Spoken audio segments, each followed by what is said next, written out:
तो अस्सलाम वालेकुम एवरीबॉडी। जी जी, बस बच्चों ने ज्वाइन कर लिया है। मैं बताऊंगा बेटा, बाद में बताता हूँ। सो चलिए, welcome to all of you in my class. आज हमारा जो टॉपिक है वो न्यू टॉपिक है। कल हम लोगों ने फ्रिक्शन तक जो स्टडी कर लिया था। ठीक है, उसका जो मैंने आपको असाइनमेंट दिया था, मैं चाह रहा हूँ कि इस संडे हम लोग इंशाल्लाह एक क्लास रखेंगे बच्चों। और उस क्लास में जो है हम अपना उस क्लास में हम अपने कुछ जो हमारे टॉपिक हो चुके हैं, मेजरमेंट हमारा हो चुका है, हमारा वेक्टर हो चुका है, और हमारा फोर्स वाला पोर्शन हो चुका है जिसमें प्रोजेक्टाइल मोशन वगैरह सब आ रहा है। ठीक है बच्चा। यार वेटिंग रूम में क्यों हो आप लोग? ज्वाइन कर लो ना, ज्वाइन कर लो, शाबाश। वेटिंग रूम में नहीं होना चाहिए आप लोगों को, ठीक है।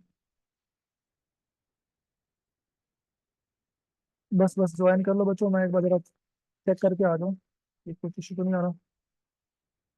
ये हमारे, हाँ ठीक है, पार्टिसिपेंट्स सारे ठीक है।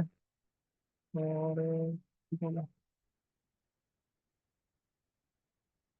ठीक है बच्चों, हम जो है आज का टॉपिक स्टार्ट करते हैं। Work, power and energy. जो मैं आपको तीन पोर्शन, आपको जो मैंने दिया हुआ है ना पूरा एक टॉपिक वाइज, जो मैंने आपको शेड्यूल दिया हुआ है, उसमें हमने मेजरमेंट, वेक्टर्स, और उसके बाद हमने जो बच्चों फोर्सेस के बारे में, motion in one dimension, motion in two dimension, जिसमें projectile motion, friction, momentum, collision वगैरह को पढ़ लिया है।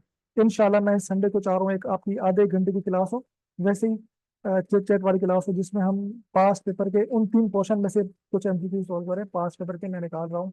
वो इंशाल्लाह क्लास एक एज ए एक्स्ट्रा क्लास होगी, जो बच्चे ज्वाइन करना चाहें तो वो इंशाल्लाह उससे फायदा ही उठाएंगे, ठीक है। तो चलिए हम अपना टॉपिक स्टार्ट करते हैं, आज न्यू टॉपिक। तो आपकी जो भी क्वेरीज होंगे ना बेटा, वो आप इंशाल्लाह वो जो असाइनमेंट के सवाल जो मैंने कुछ दिए थे, वो जो आप इशू कर रहे हैं, वो भी मैं उसमें डिस्कस कर लूंगा। एक छोटी सी क्लास रख लेंगे आप लोगों की मर्जी से, दिन में 2 बजे 3 बजे जब आप लोग बोलेंगे, मैं पूछवा लूंगा। तो बेटा उसमें फिर हम लोग इसको इंशाल्लाह इंशाल्लाह डिस्कस कर लेंगे, ठीक है मेरा बच्चा। तो चलिए स्टार्ट करते हैं अपना टॉपिक आज। Work, power and energy. इसमें से बड़ा बेसिक से एमसीक्यूज आते हैं, बहुत आसान। तो मैं आपको इंशाल्लाह भी बता भी दूंगा। तो सबसे पहले बच्चों, वर्क क्या होता है, तो हम अपने टॉपिक की तरफ work. So let start.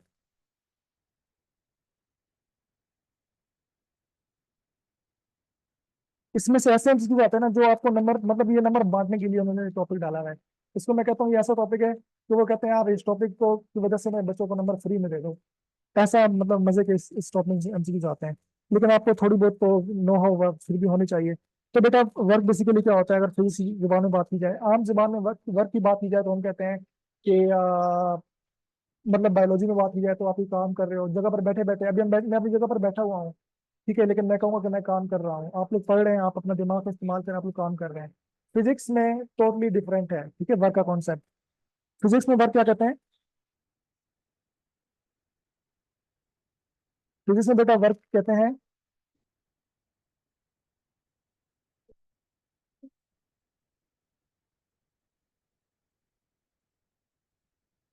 When a force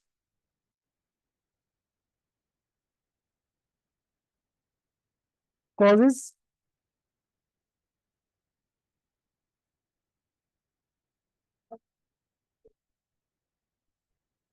displacement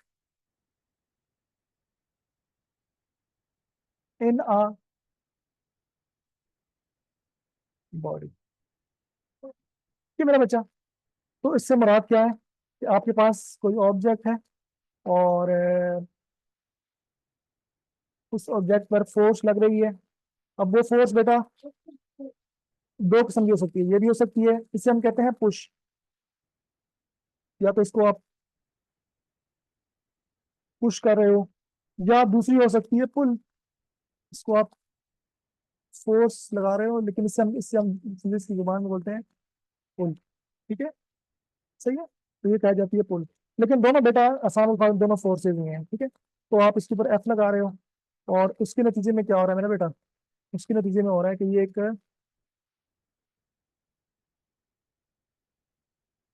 displacement cover करते हुए, और ये ऑब्जेक्ट आपका, ठीक है।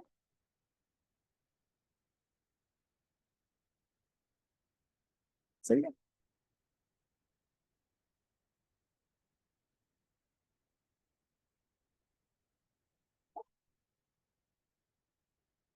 सही है, आपका ऑब्जेक्ट कोई आगे पहुंच चुका है, सो हम कहेंगे ये इसने डिस्प्लेसमेंट एस कवर किया, ठीक है। सही है, अब दोनों आपके पास वेक्टर क्वांटिटीज हैं, फोर्स भी वेक्टर क्वांटिटी है, डिस्प्लेसमेंट भी आपके पास वेक्टर क्वांटिटी है, बट वर्क जो आपके पास आता है वो एक स्केलर क्वांटिटी आती है, स्केलर फिजिकल क्वांटिटी, जिससे हम कहते हैं डब्ल्यू। और उसका बेटा अगर फॉर्मूले की बात की जाए तो वो F dot product of displacement, ठीक है। इट इज बेसिकली, इसे हम कहते हैं स्केलर प्रोडक्ट।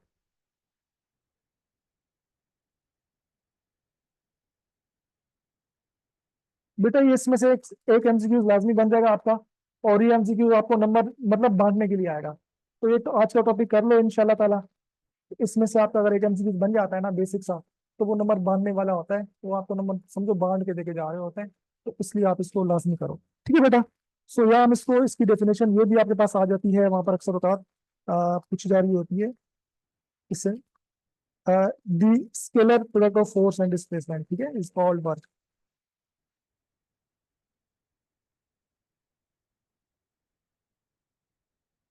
स्केलर, या इसका दूसरा नाम डॉट होता है, dot product, the scalar product of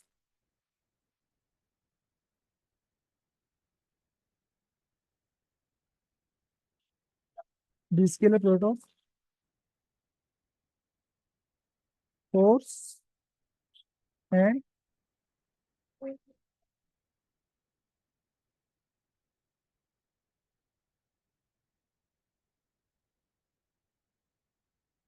दोनों डेफिनेशन बेटा आपके पास आ सकती है, ठीक है। ठीक है बच्चा। सो डॉट प्रोडक्ट है तो आपको पता है स्केलर प्रोडक्ट में कॉस थीटा आपके पास आता है, तो ये एफ डॉट एस। और वी कैन से कि फोर्स लाजमी नहीं है कि बिल्कुल सीधी डायरेक्शन में या डिस्प्लेसमेंट या डिस्टेंस की डायरेक्शन में ही फोर्स लग रही हो। आपके पास जो फोर्स है वो किसी एंगल में भी लग सकती है, ठीक है। लाइक आप बचपन में एक धागे के साथ छोटी छोटी गाड़ियां पकड़ के खींचते थे, सही है। जैसे आप जब छोटे छोटे हुआ करते थे तो आपके पास गाड़ियां होती थी ना, जैसे अब्दुलरहमान है, अब्दुलरहमान के पास एक गाड़ी की होती थी, या मैं चलो मैं अपनी बात में फैसल अजीज हूँ। तो मैं जब छोटा सा चुन्ना मुन्ना सा बच्चा था, ठीक है, तो यहाँ पर मैं जाता था और एक हाथ से मैंने, सही है, तो मैंने किसी एंगल से अभी, मैं इसको एंगल से फोर्स लगाता था। अब ये जाती इस डायरेक्शन में थी, बट कोई एंगल बीच में लगता था, ठीक है, तो मैं इसको खींच रहा हूँ फोर्स एफ के साथ, और ये यहाँ पर डिस्प्लेसमेंट कवर हो रहा है, ठीक है। This is your surface note, इतना गंदा नहीं हूं मैं, लेकिन चले। सही है, तो बेसिकली ना फोर्स का कॉस्ट कंपोनेंट होता है। वैसे तो आपको यहाँ पर शायद नहीं, बट आपको तो ये कहते हैं कि सीधा आप लिख दें work is equal to dot के बाद है कि आपके पास एफ एस कॉस थीटा लगता है, ठीक है। लेकिन आप एक बात याद रख लो, क्योंकि आप लोग थोड़ा सा कंसेप्चुअल चीजें पढ़ रहे हो, आपको थोड़ी सी मैं एक्स्ट्रा बात बता देता हूँ। फोर्स का कॉस, बेसिकली फोर्स का ना कॉस कंपोनेंट लग रहा होता है, ठीक है।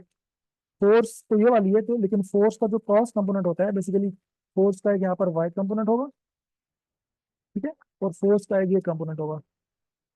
तो ये जो फोर्स का जो एक्स कंपोनेंट होता है, एफ एक्स या कॉस थीटा वाला, बेसिकली वो लग रहा होता है। ये एक एक्स्ट्रा बात है, अगर आपको समझ आती है बहुत अच्छी बात है, बट आप यूं समझ लो एफ डॉट एस, जब डॉट हटाते हो तो क्या आता है, कॉस आता है।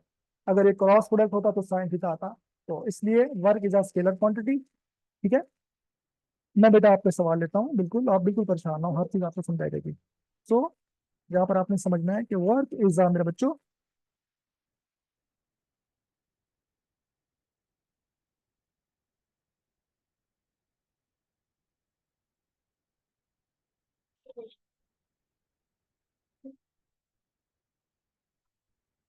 मैं बेटा सवाल लेता हूँ आपके, थोड़ा सा मुझे एक्सप्लेन करने की चीजें को, ठीक है। Work is a scalar quantity, scalar physical quantity, याद फिजिकल क्वांटिटी है, याद रखो।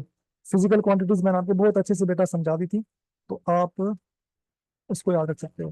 मेरे बच्चों इसका यूनिट क्या होगा, इसके यूनिट में से अक्सर सवाल बन जाता है। तो इसका जो यूनिट होता है ना मेरे बच्चा, इसका जो यूनिट होता है वो होता है, अगर आप फॉर्मूले से देखो, तो न्यूटन इंटू सेकेंड, और इसी को बेटा बोलते हैं जॉल। तो जॉल इसका बन गया एस आई यूनिट। ये एमसीक्यूज बहुत आता है, the S I unit of work is, बच्चों वाला एमसीक्यूज आ जाता है आपके पास, तो आपने तो उसको आंखें बंद करके कर लेना है। ठीक है, परेशान आप लोगों ने नहीं होना। भाई क्या हुआ, कुछ बच्चे अगर ऐड नहीं हो पा रहे क्या? अच्छा ठीक है मेरे बच्चों, तो जॉल is the S I unit.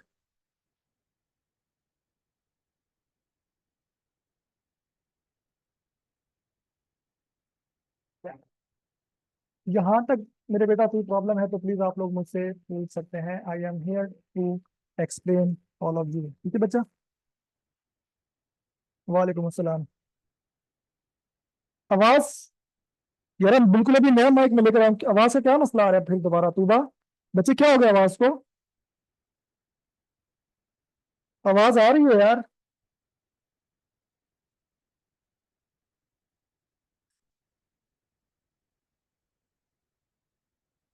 तेज नहीं आ रही यार? हाँ एक मिनट रुक जाओ। स्लो नहीं होनी चाहिए यार, स्लो कैसे है आप लोग? मैं क्या कर सकता हूँ, बताओ। एक मिनट रुक जाओ, मैं इसको चेक कर लूँ, एक मिनट रुको। क्लियर, तो ये आपके पास वर्क के अबाउट मैंने आपको बता दिया, और इसमें बेटा की प्रॉब्लम इंशाल्लाह अब आपको नहीं होगी। सही है, चलिए आगे बढ़ते हैं। अब जरा इसके कुछ केसेस हैं वो देख लेते हैं, इसके एमसीक्यूज पे भी आते हैं, पास पेपर के एमसीक्यूज। वैसे तो मैं आपको पास पेपर की करवाता होता हूँ, आज मैंने कुछ और भी देखे। तो लेट्स जी। जी मानूर बेटा, जी जी मानूर बेटा, एनी क्वेश्चन? जी मानूर बेटा बोले, जी जवेरिया बेटा बोले, एनी प्रॉब्लम टिल है? जी newton metre is the unit. मैं आपको देता हूँ मानूर, मैं आपको इंशाल्लाह प्रैक्टिस के लिए ना इस वीक में आपको बहुत कुछ मिलने वाला है। मैं आपको इस वीक आपको इंशाल्लाह इंशाल्लाह बहुत कुछ मिलने वाला है, आप टेंशन ना लो, ठीक है? जी अनुष्का।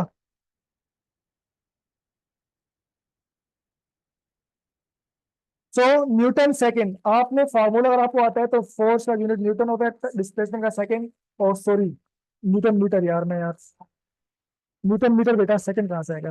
एफिनिटी थोड़ी है, न्यूटन मीटर, ठीक है? न्यूटन इंटू मीटर, डिस्प्लेसमेंट का मीटर होता है ना, तो इज दैट क्लियर? और इसकी जो डायमेंशन होती हैं वो आप लोग आपको वैसे मैंने करवा दी थी चैप्टर नंबर 1 में, आप लोग उसको देख सकते हैं। Let's continue special cases.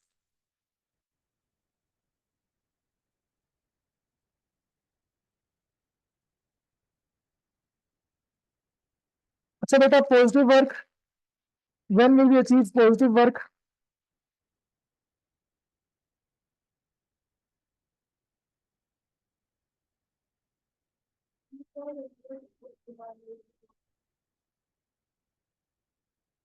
अब चूंकि बेटा आपके पास ना एंगल आ रहा है, एंगल पे डिपेंड कर रहा है कि वर्क पॉजिटिव होगा, जीरो होगा, या नेगेटिव होगा। ठीक है, सो अगर आपके पास मेरा बच्चा एंगल जो है वो 90 से बड़ा है, या 90 के इक्वल है, एंगल जो है जो थीटा है, और 180 डिग्री से छोटा है, सॉरी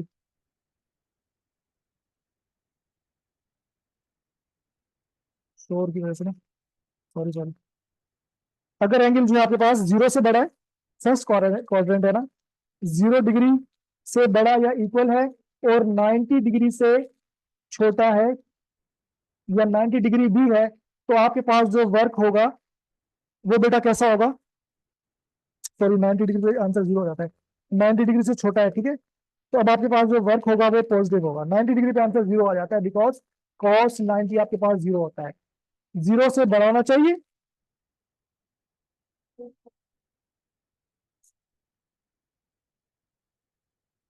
जीरो या जीरो से बड़ा होना चाहिए, और 90 डिग्री से छोटा होना चाहिए। अब आपके पास जो आंसर आएगा वो आएगा पॉजिटिव। ठीक है, डब्ल्यू वर्क का आंसर आपके पास हमेशा कैसा आएगा? पॉजिटिव आएगा। अगर एंगल 0 से बड़ा है या 0 भी है, और 90 से आपके पास छोटा हो, 89 पॉइंट समथिंग तक भी चलेगा। 90 पर कॉस 90 आपके पास, मैं समझा देता हूँ। कॉस 90 आपको क्या देता है मेरे बच्चों? कॉस 90 आपको 0 देता है, तो वहां पर फिर नो वर्क होगा, तो ये 0 कर देगा आपके पास, आपके आंसर से। ठीक है बेटा जी। उसके बाद देख लेते हैं, आपके पास बच्चा नेगेटिव वर्क।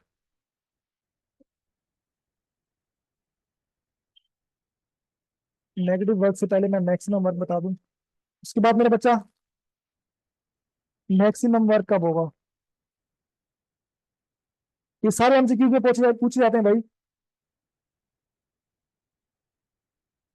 अभी मैं आपको कुछ एमसीक्यूज करवाता हूँ पास पेपर के, तो आपको आइडिया हो जाएगा कैसे।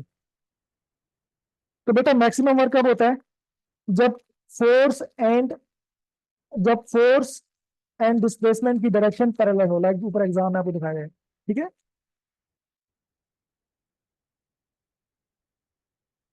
व्हेन एफ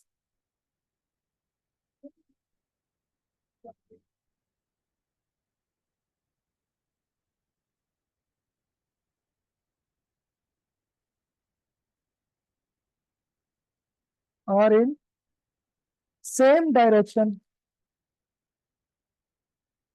सेम डायरेक्शन, जिसको आप लोग कहते हो,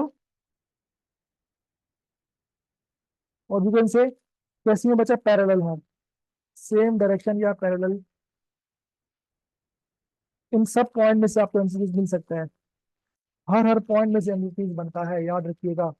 आपको थ्योरी के जो मैं मेन मेन पॉइंट लिखवाता हूँ, ये आपको बिल्कुल बच्चों की तरह अच्छे से आने चाहिए। इसमें से हर हर पॉइंट में से पॉजिटिव वर्क का एमसीक्यूज मैंने देखा है, मैंने मैक्सिमम वर्क का भी एमसीक्यूज देखा है। ठीक है। नेगेटिव वर्क का मैंने नहीं देखा शायद, लेकिन बन सकता है। सो व्हाट इज मेरे बच्चा negative work?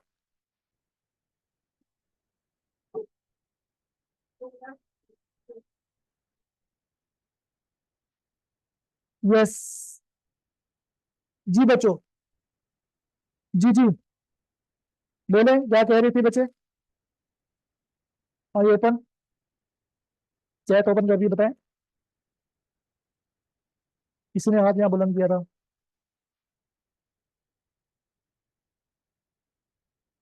Negative work, because cos 0 जो है, आपके पास मैक्सिमम कॉस, आपका कॉस फंक्शन जो है वो मैक्सिमम कब देता है? 1।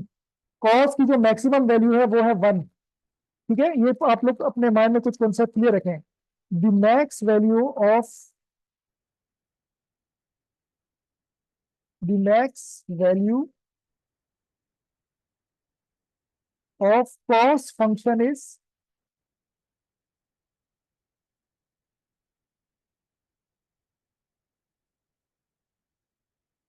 Cos theta is 1।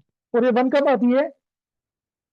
जब जब मेरा बेटा एंगल कितना हो? 0 हो। एंगल 0 कब होगा? जब सेम सेम डायरेक्शन होगी ना मेरे बच्चा। जब डायरेक्शन कैसी होगी? सेम सेम होगी। लाइक ये आपके पास है, अब आपके पास ये कोई ऑब्जेक्ट है, और ये आपके पास ऑब्जेक्ट यहाँ पहुंच गया है। ठीक है। फोर्स की डायरेक्शन भी बिल्कुल सेम है, और डिस्प्लेसमेंट तो आपको पता ही है, ये कवर हुआ है। ठीक है, सेम डायरेक्शन है, यहाँ पर एंगल कितना है? 0। तो अब आपके पास कॉस अगर 1 है, तो आपके पास मैक्सिमम आंसर आएगा। फोर्स और एस तो बेसिकली, फोर्स को आप कम ज्यादा थोड़ी, उनको आप कांस्टेंट समझ रहे हैं। ठीक है। जी मैं बिल्कुल बेटा पूछता हूँ, पहले मैं पहले करवा दूं। अच्छा बेटा, नेगेटिव वर्क कब होगा? इसकी एग्जांपल लिख लो।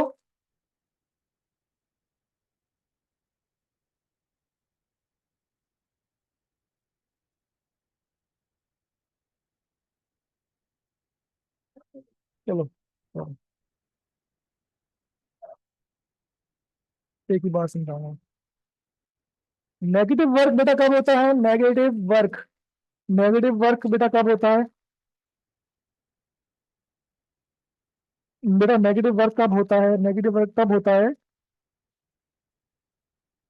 जब एंगल जो है, आपके पास जो एंगल है वो, जब cos थीटा आपको नेगेटिव आंसर देगा ना, और cos थीटा जो नेगेटिव बेटा आपको आंसर देता है ना मेरा बेटा, वो 90 से एंगल बड़ा हो। अगर आप 91 से लेकर 180 तक पुट करेंगे तो आपके पास नेगेटिव आंसर आएगा। 90 से बड़ा हो और 180 के बराबर, 180 ही हो या इससे कम, इससे छोटा हो। ठीक है, cos 91 से लेकर 92 93 से लेकर 179 180 तक हो। अगर ये एंगल आप पुट करेंगे या इस एंगल पर आप फोर्स लगाएंगे तो आपके पास वर्क कैसा होगा बच्चे? नेगेटिव होगा। इसकी मिसाल कैसे है बेटा?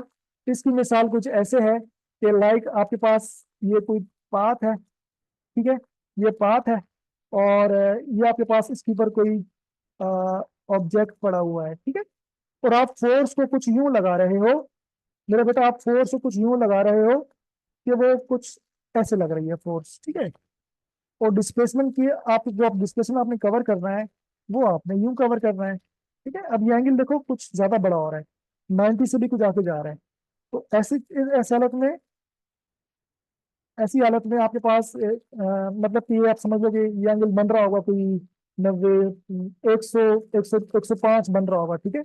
ये थीटा मैं ऐसे अज्यूम कर रहा हूँ, मैंने नापा तो नहीं है, बट ये एंगल कुछ ऐसी 105 कह लेते हैं, 105 बन रहा होगा कुछ।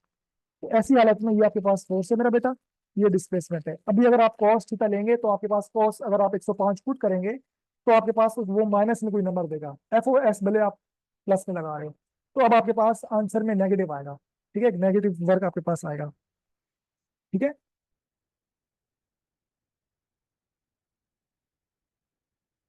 सही है। जी, एनी प्रॉब्लम बेटा? Any problem? एनी प्रॉब्लम के लिए, जी जी मैंने चैट को ओपन किया, आप मैसेज करें, I am watching. Any problem sir? Motion and force में अरे यार क्या कहते हैं, अभी एग्जांपल है नहीं, मैं आपको मैथमेटिकली बता रहा हूँ। वो सर्कुलर मोशन का तो अलग से पोर्शन है मेरे भाई, कौन कह रहा है ये? कोई पूछ रहा है? ये सब चीजें मैं पढ़ाऊंगा, अलग से पोर्शन है पूरा। आपने वो, आपको जो है अक्सर जो शेयर किया गया है कंटेंट, वो आपने नहीं देखा, मैं उसको फॉलो कर रहा हूँ बच्चों, वो आप लोग लाजमी ले लें।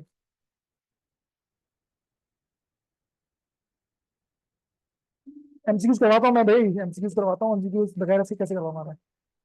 सर आवाज सही नहीं है, आवाज यार, आवाज क्यों सही नहीं है यार? आवाज सही होनी चाहिए बच्चों।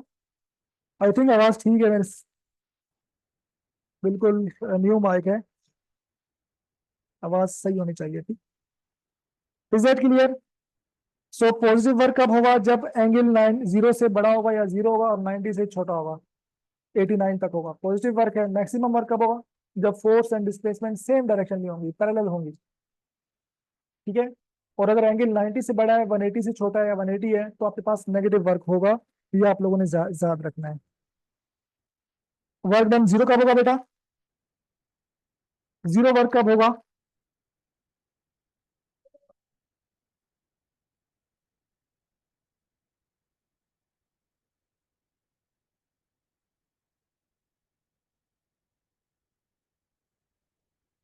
जीरो वर्क बेटा तब होगा जब,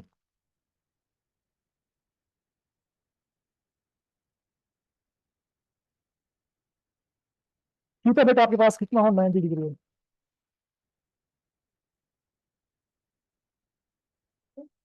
ठीक है। जब एंगल 90 होगा, इट्स मीन कि आपके पास एफ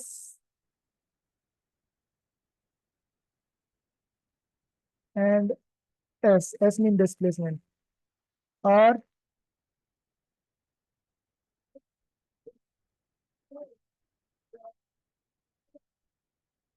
परपेंडिकुलर, कि आपस में परपेंडिकुलर हो।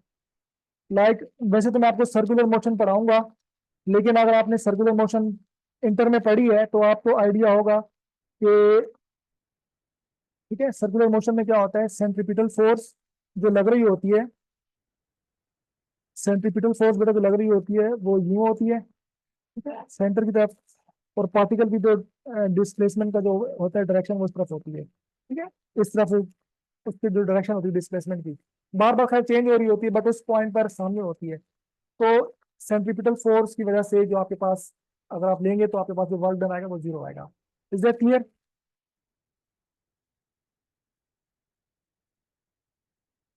अब बताएं, अब बताएं बेटा क्या है? Anything now, till now? मैं इसके एमसीक्यूज अभी करवाता हूँ आपको। यहाँ तक कोई प्रॉब्लम बेटा बताएं। जब फोर्स एंड डिस्प्लेसमेंट आपस में परपेंडिकुलर हो तो वर्क डन जीरो आएगा, बिकॉज कॉस 90 क्या होता है? जीरो होता है। कॉस 90 बच्चा क्या होता है? जीरो होता है।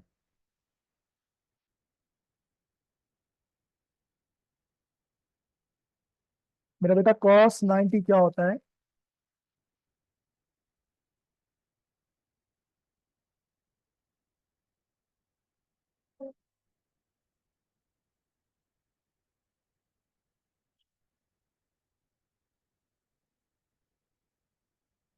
बेटा नेगेटिव वर्क से मुराद आप यूं समझो कि लाइक आप जो है, आप जैसे फ्रिक्शनल फोर्स है। भाई किसी बच्चे ने पूछा है कि सर नेगेटिव वर्क डन से क्या मुराद है, तो मेरे बच्चे ये देखें कि जैसे फ्रिक्शनल फोर्स है, ठीक है। अब फ्रिक्शनल फोर्स मोशन के ऑपोजिट लग रही होती है ना। अब डिस्प्लेसमेंट सामने कवर हो रहा है। आपको समझाने के लिए मैं बहुत डिटेल में जाऊंगा तो बहुत चीजें बहुत आगे चली जाएंगी, बट चलिए आपको समझाने के लिए कि नेगेटिव वर्क डन सर कैसे होता है। तो बेटा ये आपके पास कोई डिस्प्लेसमेंट, ठीक है। अब देखो, ये आपके पास कोई गाड़ी आगे जा रही है, ठीक है। ये आपके पास गाड़ी है। अब जनरेटर ऑफ हो गया, आई थिंक आपको आवाज आएगी, ठीक है। अब मेरे बेटा देखो, इसमें जो फ्रिक्शनल फोर्स होती है वो कहाँ होती है? फ्रिक्शनल फोर्स टुवर्ड्स बैक लग रही होती है ना, ठीक है। फ्रिक्शनल फोर्स कहाँ लग रही होती है? ऑपोजिट डायरेक्शन में।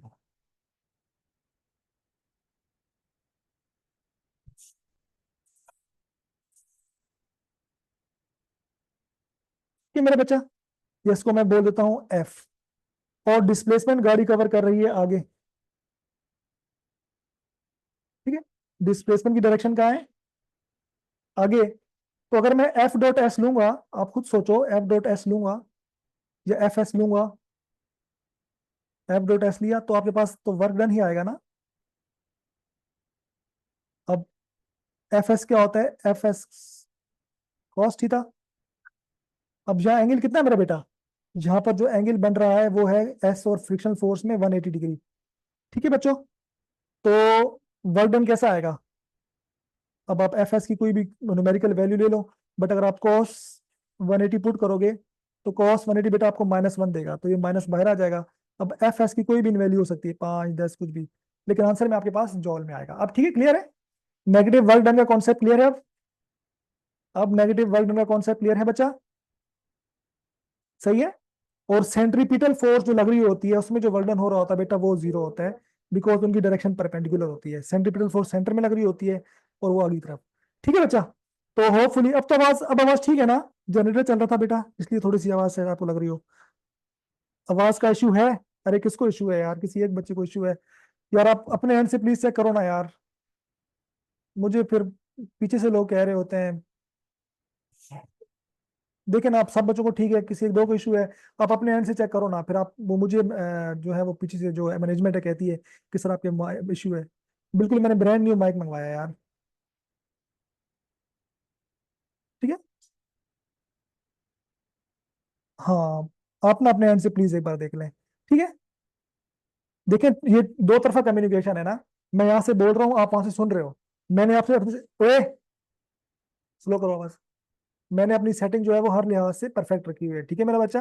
आप अपने एंड से माइक ठीक कर लो, क्या पता आपके लैपटॉप का स्पीकर थोड़ा सा या वॉल्यूम लो हुआ हो, तो आप इसको लाजमी देख लो, ठीक है बच्चे जी। चलिए कुछ एमसीक्यूज अभी करते हैं साथ साथ जो कि पेपर में आने हैं। कॉन्सेप्ट तो मैंने आपको दे दिए।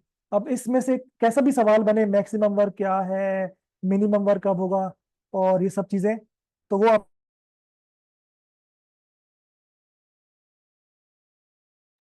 तो जैसे भी आपके पास आएगा तो आपने बेटा उसको अब कर लेना है, तो आपने परेशान नहीं होना। इसमें से कैसे भी सवाल, ये थ्योरी करवाने का मकसद मेरे बच्चा ये होता है कि सवाल जैसा भी हो आपकी थ्योरी क्लियर है। मैक्सिमम वर्क का सवाल आ जाए, वर्क का मैक्सिमम होता है, किस एंगल पर होता है, जीरो कब होता है, वगैरह वगैरह, तो आपने सब देख लेना है, ठीक है। So let we have a question from past paper of NUST. तो ये अच्छा, मैं ना आपको कोशिश कर रहा हूँ कि नस्ट या जो बड़ी यूनिवर्सिटी, ऐसी यूनिवर्सिटी है जो कि यहाँ पर मुश्किल होता है, वो भी दूं। इसकी वजह क्या है? कि इसकी वजह ये बेटा, कंपटीशन बहुत बढ़ता जा रहा है, अब केयू में भी लोग बहुत अप्लाई कर रहे हैं।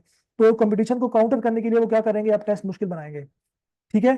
जब टेस्ट मुश्किल आएंगे ना, तो वो फास्ट नस्ट में जो मुश्किल सवाल आते हैं उस लेवल के भी आएंगे। तो आप लोगों ने परेशान नहीं होना कि सर ये आप इतना मुश्किल करवा रहे हैं। आसान भी आएंगे, आपको केयू के भी करवाऊंगा, लेकिन मैं साथ में आपको इंशाल्लाह नस्ट या फास्ट के भी कोशिश करूंगा करवाऊं।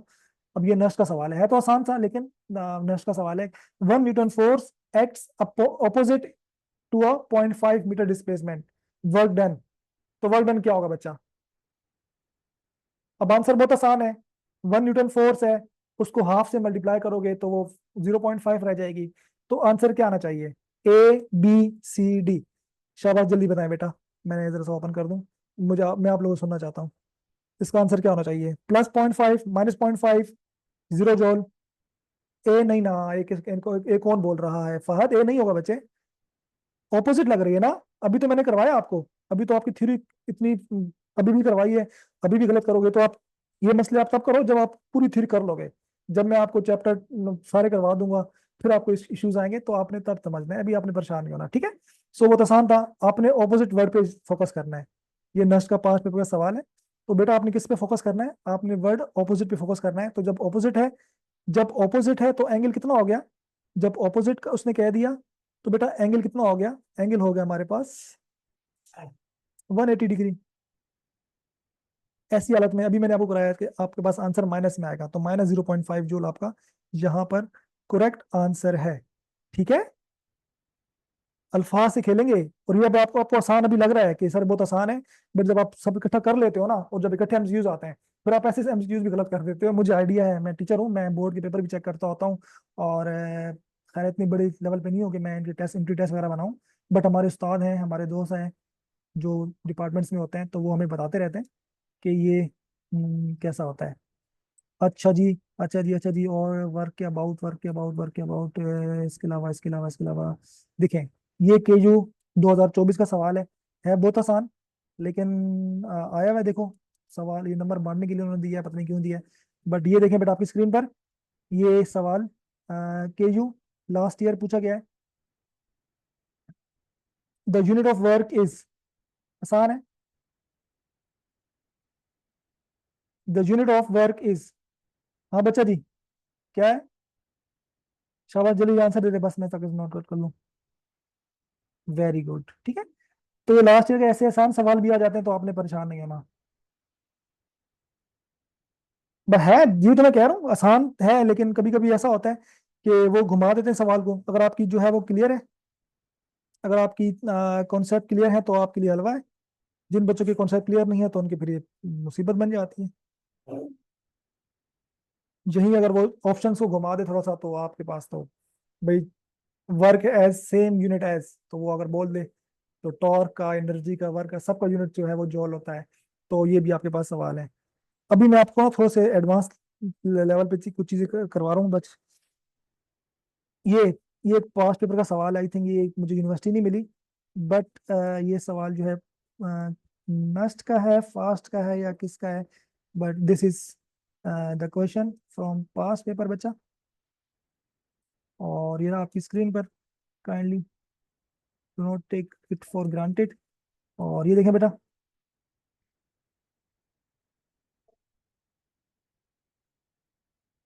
सो क्वेश्चन बेटा ये है कि the work is said to be positive. तो इसका आंसर क्या होगा? बहुत आसान है। What should be its answer? Please जल्दी बताएं। इसका आंसर क्या होना चाहिए बच्चों? इसका आंसर क्या, पॉजिटिव कब होगा? और इन सेम डायरेक्शन, वेरी गुड, ठीक है। तो कैसे भी सवाल घुमा के, बी कौन बोल रहा है? बी कौन बोल रहा है? हंजला, हंजला सही, गलत बात। बी नहीं है बेटा। इसका जो है ऑप्शन, वो करेक्ट ऑप्शन क्या है बच्चा?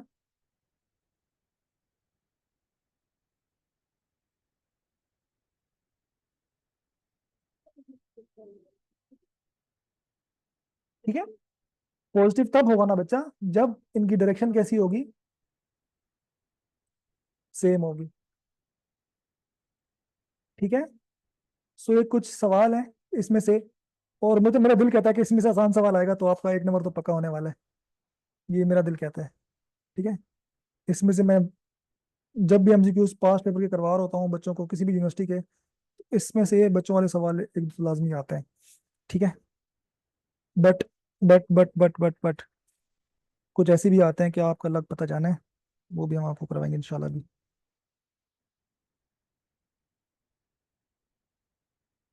अच्छा जी। ठीक है।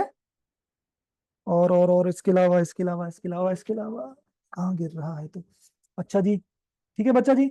बहुत आसान सवाल। हाँ ये देखो। नहीं, ये वर्क एनर्जी क्वेश्चन का है। चलें अब आप अपनी थ्योरी पर दोबारा आते हैं। सही है। तो ये तो वर्क के बारे में कुछ बता दिया, उसके मैंने केसेस आपको बता दिए बच्चा। सही है। अब जरा आगे चलते हैं। जीरो वर्क भी हो गया। सही है। एग्जाम्पल मैंने आपको समझा दी जो मेन में आती थी। इसके अलावा बेटा वर्क का यूनिट जॉल भी है। ये इसका ऐसा यूनिट है, मैं लिखवा देता हूँ आपको। इसका जो एस आई यूनिट आपको पूछा जाएगा, कभी पूछा जाएगा कि एस आई यूनिट, तो आपने बताना है जूल। ठीक है। एस आई यूनिट इसका क्या है, स्टैंडर्ड इंटरनेशनल।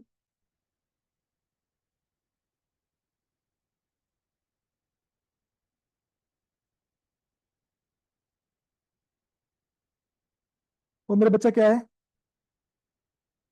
जूल है। ठीक है। अच्छा सीजीएस सिस्टम में क्या होगा, कभी कभी सीजीएस सिस्टम में भी आता है। सीजीएस सिस्टम बोले तो सेंटीमीटर गी से ग्राम S/2 सेकेंड। सीजीएस सिस्टम में जो उसका यूनिट है वो होता है अर्ग। अर्ग, मेरा तो गले से भी निकल रहा। ये आपने रिमेम्बर रखनी कोई चीजें। अर्ग। ठीक है। आयन से निकलना है, आयन। सही गलत से आयन निकालने। अच्छा बच्चा, इसके बाद जो आपके पास ब्रिटिश, एक मैंने बताया था वो British, BTU, British system. Yes में आप जिसको FPS भी कहते हो। तो बेटा ब्रिटिश में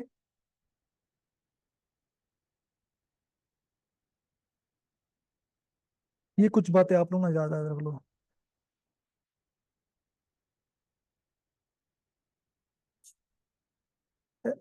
ब्रिटिश में मेरा बच्चा, इसमें आपके पास जो यूनिट आता है वो होता है फुट पाउंड। फुट के है फोर्स के लिए।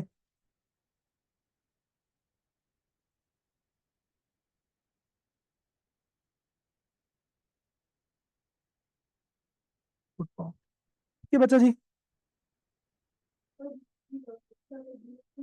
कुछ कन्वर्जन, आपकी किस्मत बहुत ज्यादा खराब हुई, बहुत ज्यादा खराब हुई, तो आपसे अर्ग में उसमें एमसीक्यूज बन सकता है, वो मैं इंशाल्लाह आपको संडे को कोशिश करूंगा बना के दूं कि 1 जूल, ये कन्वर्जन बेटा आप लोग लाजमी याद रखो कि 1 जूल जो होता है ये बड़ा यूनिट है।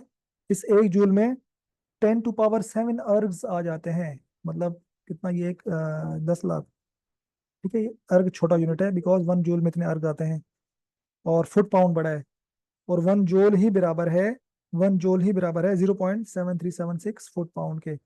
0.7376 फुट पाउंड। फुट के लिए हम यूज करते हैं FT, और बेटा पाउंड के लिए यूज करते हैं LB। ठीक है। ये इनकी मैंने आपको इक्विवेलेंसी बता दी।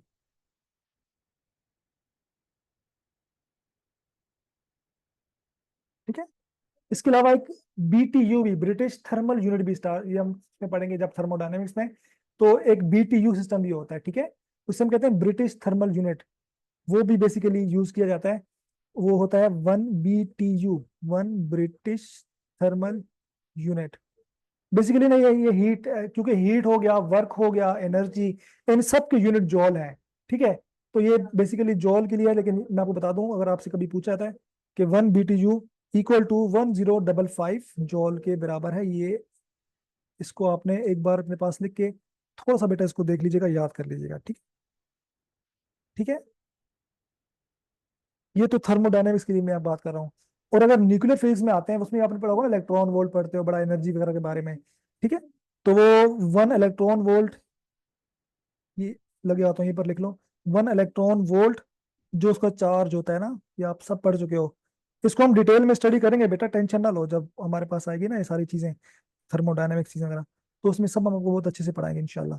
सेकंड ईयर तो वैसे भी हम उसके चैंपियन है। फर्स्ट ईयर की भी हम खिलाड़ी हैं, बट सेकंड ईयर तो हम champion। ठीक है। तो ये कुछ कन्वर्जन है मेरा बच्चा, जो आपने बिल्कुल अपने जहन में रखनी है, और इनको आप एक बार देख लीजिएगा।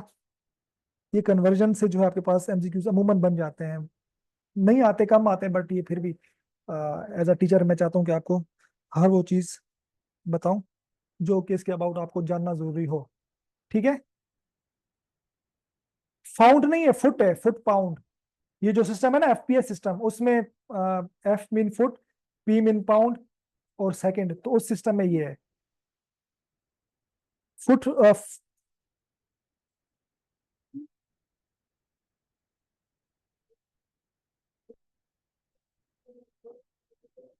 हाँ हाँ हाँ हाँ हाँ।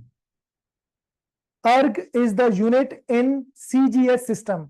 भाई ये मैं आपको, तो आप बिल्कुल बुनियादी बातें पूछ रहे हो बच्चों। अर्ग जो है वो POUND पाउंड है। मैंने गलत लिखी है? क्या लिख दिया मैंने भाई? पाउंड पाउंड, मैंने पाउंड लिख दिया। पाउंड है, चलो मैं साफ साफ लिखता हूँ बच्चे। थैंक यू मेरा बेटा बताने के लिए। फुट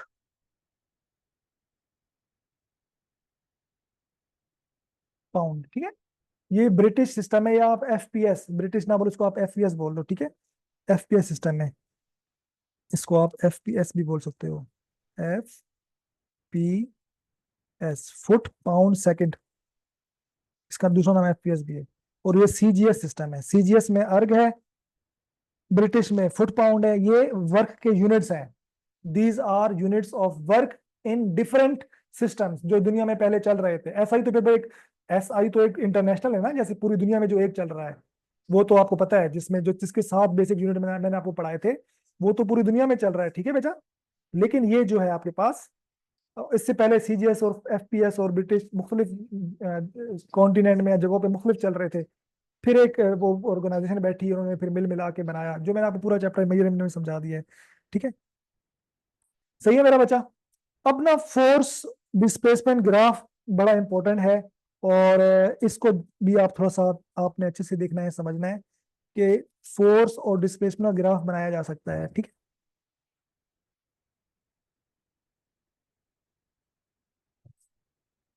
फोर्स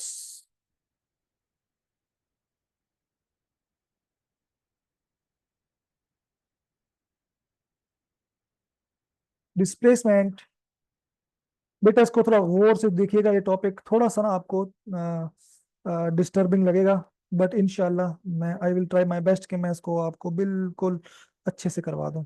ठीक है। सो मेरे पास एक ग्राफ अगर मैं लेता हूँ, ठीक है बच्चा जी, ये मैंने ग्राफ लिया, और देखें ग्राफ में, कहाँ चला गया, कहाँ चला गया, भाग रहा क्यों है यार ग्राफ मुझसे? ये ग्राफ मुझसे भाग रहा है, पता है आपको? देखना वो कहाँ भाग, देखो नीचे आ। ठीक है बच्चों, इसमें जो आप लेते हो, एक्स एक्सिस में लेते हो फोर्स इन न्यूटन, ठीक है, डेफिनेटली न्यूटन भी लेते हो आप। या इसको मैं मिटाता हूँ थोड़ा और अच्छे से अगर बताया जाए, तो ये आपके पास है वाई एक्सिस, और ये आपके पास है बेटा एस एक्स एक्सिस। वाई में हम लेते हैं force in the unit of Newton, और यहाँ हम लेते हैं डिस्टेंस या डिस्प्लेसमेंट, चलो डिस्टेंस अच्छा लगता है, डिस्टेंस, और उसका यूनिट मीटर में लेते हैं, ठीक। तो डेफिनेटली जैसे जैसे फोर्स लगती है डिस्प्लेसमेंट कवर होता है, ठीक है बच्चा। जैसे जैसे फोर्स लगती है डिस्प्लेसमेंट कवर होता है। तो अगर मैं ऐसा ग्राफ बनाऊं, मैं कहता हूँ कांस्टेंट फोर्स लग रही है ना, ये कांस्टेंट फोर्स है, ठीक है बेटा। अच्छा एक मजे की बात आप लोग लिख लो, कांस्टेंट फोर्स क्या होती है?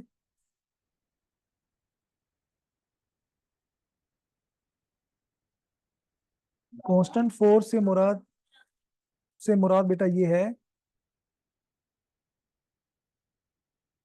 which have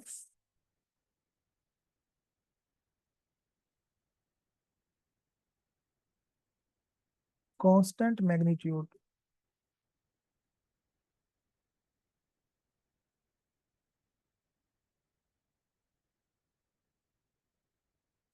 over a time, ठीक है। एक टाइम तक आप कांस्टेंट, ये जो हमने ऊपर फार्मूले जितने भी लिखे हैं ना, एफ एस कॉस थीटा बार बार यूज कर रहे हैं, वहां पर बेटा कांस्टेंट फोर्स के लिए ही वो सबको काम चल रहा है। अगर फोर्स कांस्टेंट नहीं होगी, वेरिएबल होगी, कभी ज्यादा कभी कम, तो एक्सेलरेशन उसमें आ जाएगा, तो फिर आपके पास उसके लिए अलग वो है। ठीक है, बट ये फोर्स कांस्टेंट के लिए, तो मैंने ग्राफ बनाया, कांस्टेंट फोर्स लगी और फोर्स बढ़ती जा रही है, ठीक है, डिस्प्लेसमेंट का आपस में। अब याद रखिएगा, इसके जो अंडर एरिया आता है ना, एरिया अंडर द कर्व, ये जो इसके अंदर जो एरिया मेरा बच्चा आया ना, ये जो एरिया है, एरिया कैसे निकालोगे, यहां से मैंने परपेंडिकुलर गिराया, ठीक है? तो जो एरिया अंडर द कर्व है, एरिया अंडर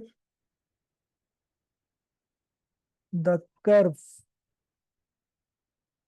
ये हमें बताता है वर्क डन, ठीक है।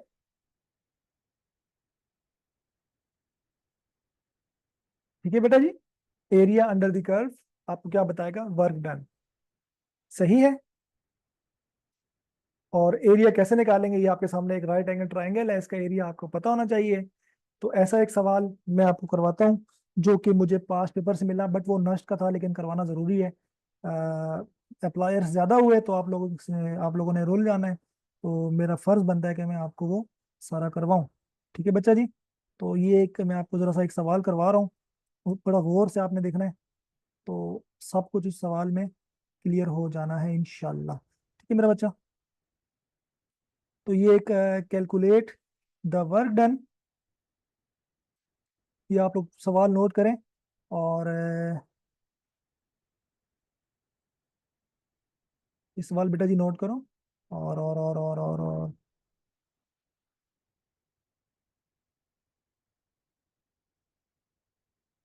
ये आपके पास एक वर्क डन हुआ, ठीक है बच्चा।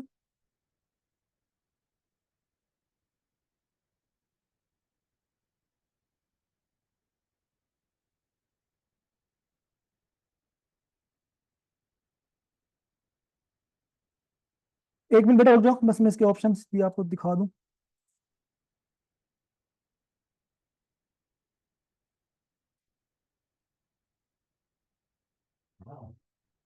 It is the past paper question, ठीक है बच्चा।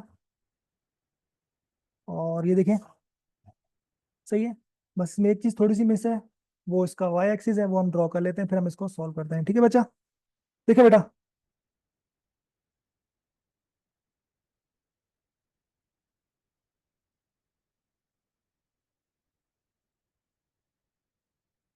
सही है। अब देखो बेटा, calculate the work done of an object while moving from X is equal to 1, 1 से ऑब्जेक्ट ने मूव किया और कहा 7 पर आकर गिरा। तो आपने बताना है कि how much work done will it cover. सवाल सबको बेटा शो हो रहा है और समझ में आ रहा है सवाल भी? Is everyone watching the question? सबको बेटा सवाल दिखाई दे रहा है और समझ में भी आ रहा है बच्चा? सही है, पूरा नहीं है क्यों?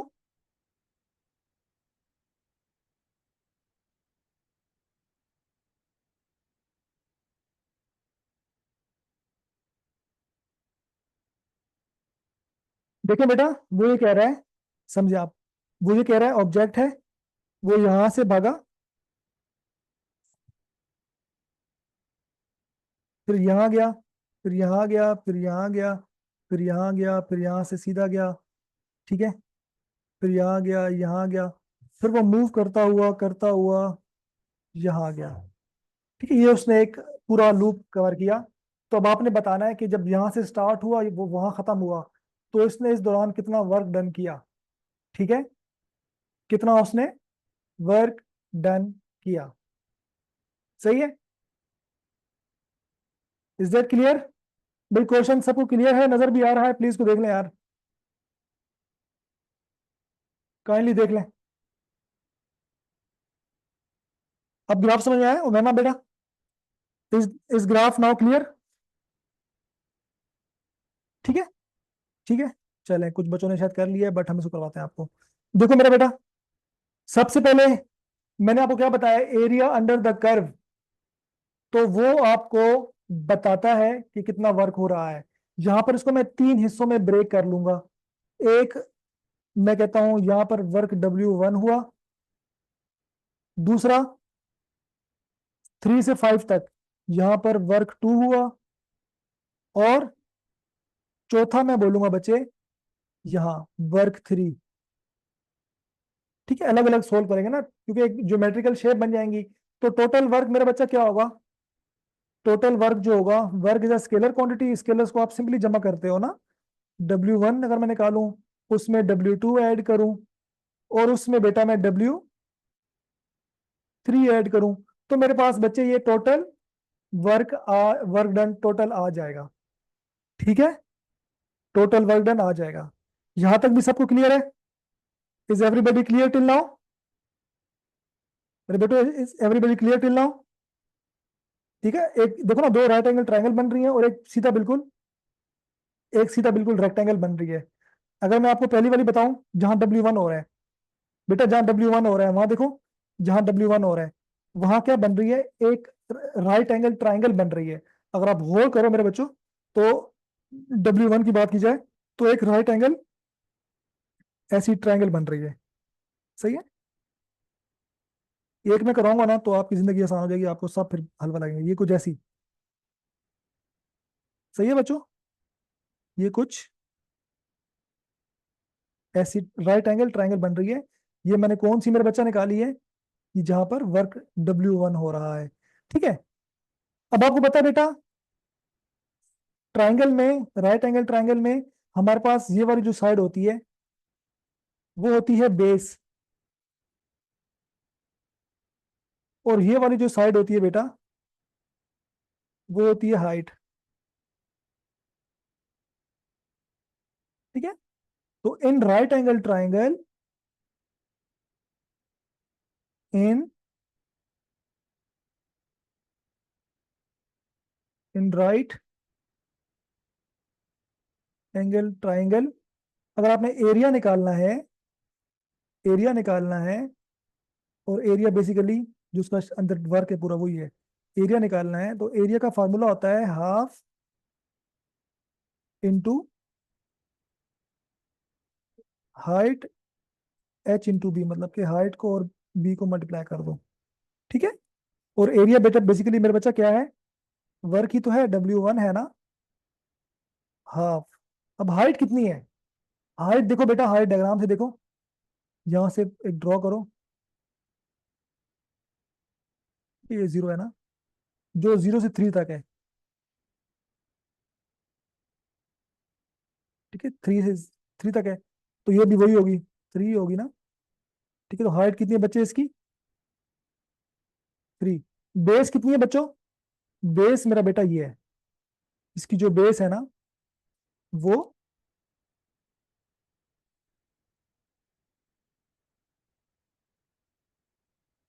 कितनी आ रही है? 3 - 1 कितनी बचती है? 2। भाई फाइनल माइनस इनिशियल सिंपली करोगे, 2 बचेगी। तो बेस बेटा क्या है इसकी? 2। तो what will be work done? Simply 2 को 2 से कट कर दो, तो W1 बेटा क्या आएगा? W1 आ गया 3। ठीक है, इसमें कोई प्रॉब्लम बचे? इसमें कोई प्रॉब्लम? इसमें कोई प्रॉब्लम?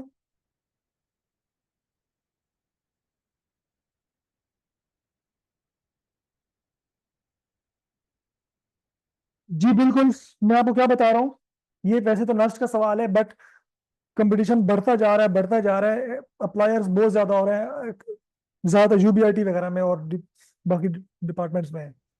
जब हाई पे क्लोज हो रही हैं, बच्चे ज्यादा होंगे, तो फिर वो टेस्ट को मुश्किल बनाते हैं।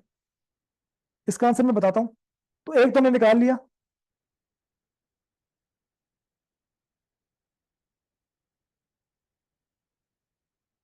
सही है, वर्क डन आ गया। दूसरा बेटा W2 निकालना है। W2 कौन सा बेटा, ये है, ये W2 है, रेक्टेंगल। यहाँ क्या आ रहा है, W2 आ रहा है, ठीक है। ये क्या है बच्चों, W2 है, ये, सही है। तो रेक्टेंगल का बेटा एरिया क्या होता है,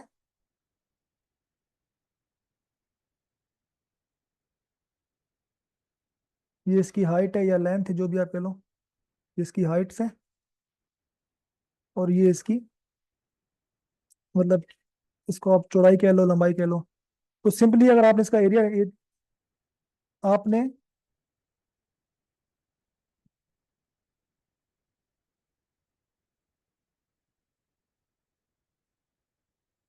इन रेक्टेंगल, तो बेटा ये एरिया कैसे निकालते हैं, सिंपल फॉर्मूले से। इन रेक्टेंगल एरिया आप कैसे निकालते हो, सिंपली आप हाइट को, ऊंचाई को या लंबाई को, मतलब दोनों साइड्स को आपस में मल्टीप्लाई कर दो। ये साइड्स कुछ भी हो सकती हैं, तो आप खुद देखो, इसकी ये साइड क्या है, 3 है, ठीक है, देखो ये साइड क्या है इसकी, 3 है। और बेटा इसकी ये साइड कितनी होगी,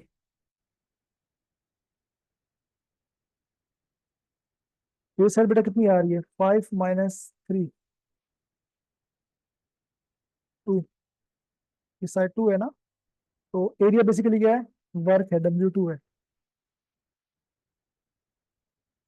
तो हाइट कितनी है, 3, और इसकी जो बेस है वो कितनी है, 2। तो बेटा W2 कितना आ गया, 3 2 6, तो आ गया।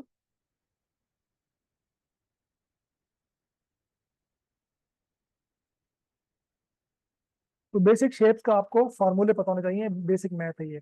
मेडिकल वालों को में भी थोड़ा सा मुश्किल लग रहा है ये, लेकिन आप कर लोगे इंशाल्लाह। ऐसे ही बेटा जो आखिरी वाली है, जहाँ W3 हो रहा है, वो भी सेम है, ठीक है, वो भी बिल्कुल सेम है।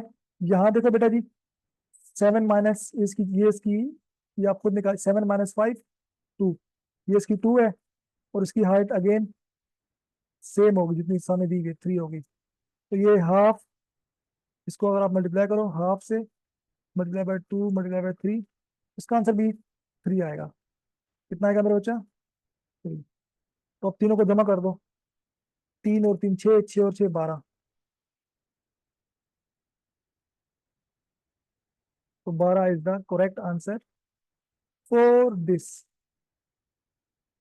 ठीक है, आपको बेटा शेप्स की, ये तो अब मैंने बिल्कुल बच्चों की आपको करवा दी है, बट आपको शेप्स के बारे में थोड़ा सा पता होना चाहिए, ताकि आप इसे कर पाओ। अब बताएं बेटा, कोई प्रॉब्लम इसमें,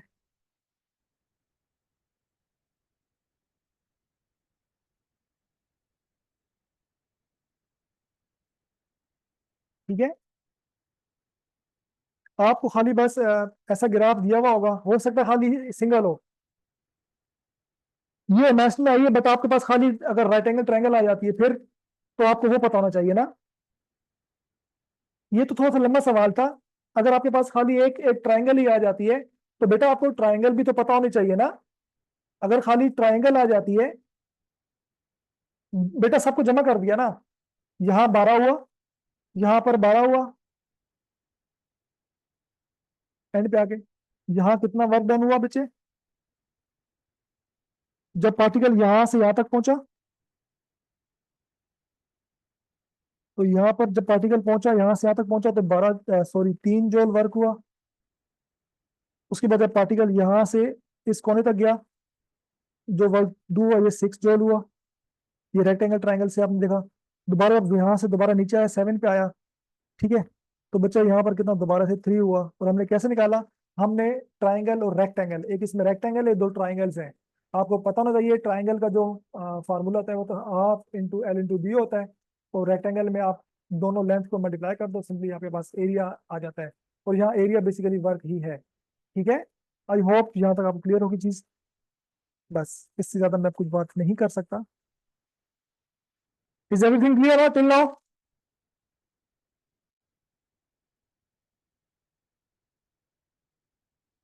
उसका एरिया कैसे निकालना है, length into half into height into base, ठीक है, उसकी बेस और हाइट।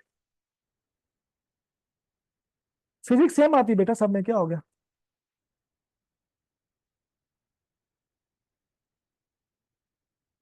1/7? नहीं, वो तो 2 पॉइंट दिए हुए ताकि आप डिफरेंस निकाल पाओ ना। भाई 7 में से 5 माइनस करेंगे तो डिफरेंस 2 आ रहा है, वो तो आप बस। इज इट क्लियर, चले यहाँ तक। ये थोड़ा सा टिपिकल सवाल था। तो मैं आपको बता देता हूँ कि रेक्टेंगल है, रेक्टेंगल का जो फॉर्मूला होता है वो एच इंटू बी होता है, बेस इंटू हाइट। और ट्राइंगल में हाफ हाइट इंटू बेस होता है। तो ये दो फार्मूले आपको याद होने चाहिए। ठीक है बच्चों। अच्छा, एक और कॉन्सेप्ट जो थोड़ा सा सवाल उसमें से आता है वो है कंजर्वेटिव फोर्स या कंजर्वेटिव फील्ड का। तो वो मैं आपको थोड़ा सा बता देता हूँ बेटा, इसको भी देख लो। कंजर्वेटिव फोर्स क्या होती है। कंजर्व का मतलब होता है, जैसे कि आपने कंजर्वेशन ऑफ एनर्जी पढ़ा है ना, कि ऐसा कि दुनिया में एनर्जी कंजर्व है, जाया नहीं हो रही, ठीक है, किसी और फॉर्म में चेंज हो सकती है। जी बेटा, क्यों आप प्लान कर रहे हैं। तो what is conservative force then.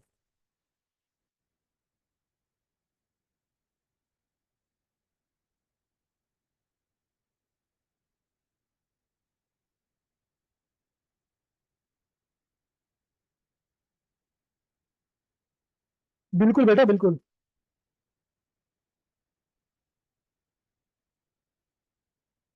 बेटा कंजर्वेटिव फोर्स क्या होती है, आपने ग्रेविटेशनल फोर्स है, फ्रिक्शन फोर्स है।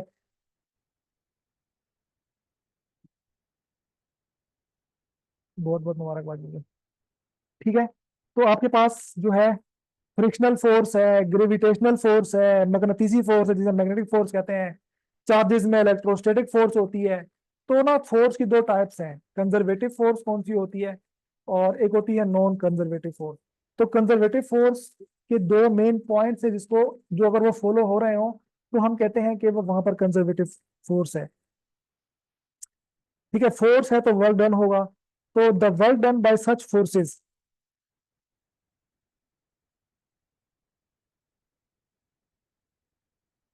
ये बेटा आपने ध्यान रखना है, the work done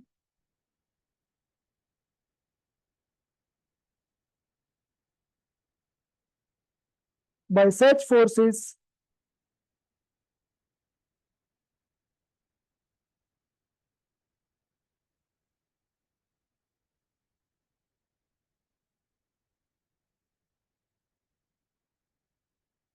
does not depends on path। Path पे वर्क डन डिपेंड नहीं करता। इससे क्या मुराद है बच्चों, इससे क्या मुराद है। इससे मुराद ये है कि आपके पास दो पॉइंट्स है ना, आप यहाँ खड़े हो और आप जो है यहाँ आपने जाना है। तो आपके पास जाने के बेइंतहा रास्ते हैं, ठीक है, आपके पास बेइंतहा रास्ते हैं जाने के। लाइक आप यहाँ से यहाँ जाओ, या आप ये वाला फासला डिस्टेंस कवर करते हुए जाओ, ठीक है, या आप मेरा बेटा ये वाला डिस्टेंस कवर करते हुए जाओ। ठीक है, सही है, मुख्तलिफ डिस्टेंस आप कवर करते हुए जा रहे होते हैं। अब यहाँ पर आपको बार बार डायरेक्शन चेंज हो रही है तो समझ जाए कि यहाँ पर फोर्स कांस्टेंट नहीं है, फोर्स चेंज हो रही है। तो फिर हम डिस्टेंस को छोटे छोटे हिस्सों में तोड़ के इसको जमा कर देते हैं। तो वो बस ये इतना कॉन्सेप्ट, इतनी ज़्यादा डिटेल में नहीं जाए, मैं आपको बाद में लिखवा दूंगा। तो बहरहाल यहाँ से ए से बी के पास आप जाने के तीन रास्ते हैं, एक ये रास्ता है, एक ये रास्ता है, एक ये रास्ता है, और तीनों में डिस्टेंस डिफरेंट कवर हो रहा है। ठीक है, तो डेफिनेटली जब डिस्टेंस वगैरह डिफरेंट है तो वर्क डन डिफरेंट होना चाहिए, कहीं पर ज्यादा। जैसे आप अपने घर से कॉलेज जाते हैं, या तो अगर आप कहीं मार्केटों से घूम के जाएंगे ज्यादा थकेंगे, कहीं आप किसी और कोई भी आप रास्ता पिक कर सकते हैं, ठीक है, तो डिफरेंट हो सकते हैं, तो डिफरेंट वर्क डन होना चाहिए।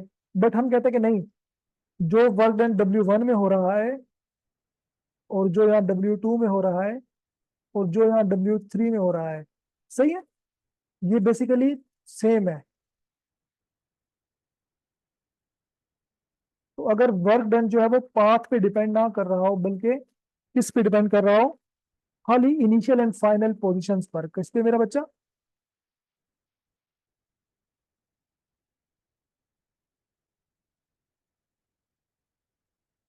खाली ए और बी जो point initial finals depends only on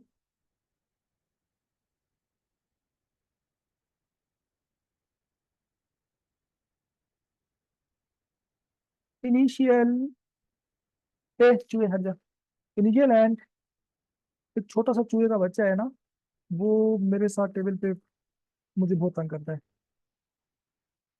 मैंने ना एक बिल्ली को जो है वो पोजीशन, बिल्ली आती है, मेरा दिल बड़ा नरम है ना, बड़ा बहुत नरम दिल हूं मैं।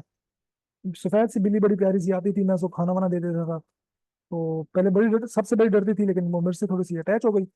अब खाना दे देते ना, वो उसने 5-6 बेबीज पैदा किए। फिर क्या किया उसने, अभी 2 हफ्ते पहले की बात है, बेबीज को लेके मेरे बेड के नीचे आ गई।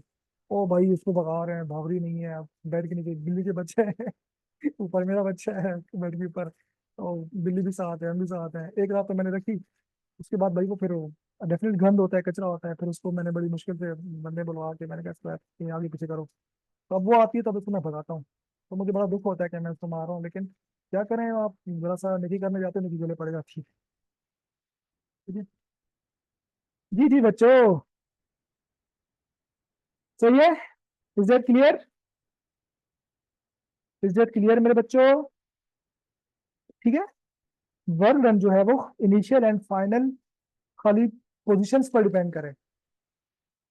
अरे वो सेल वाली नहीं है बेटा साले, वो बस ऐसी थी, लेकिन मेरा दिल मेरा मैं नहीं मार नहीं सकता इन चीजों को, तो निकी गले पड़ गई। तो बहरहाल ये कंजर्वेटिव फोर्स वो फोर्स होती है कि जिसके थ्रू वर्क डन जो होता है वो पाथ पे डिपेंड ना करे, just initial and final points पे डिपेंड करे।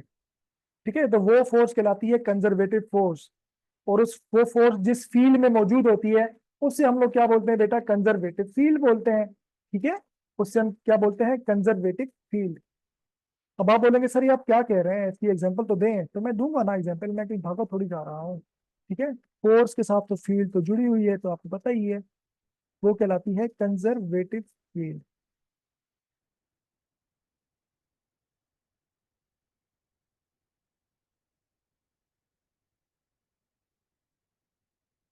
इसकी मेरा बच्चा एग्जाम्पल क्या है, ये आपने ध्यान रखनी है, एमसीक्यूज आते हैं बिल्कुल इसमें से।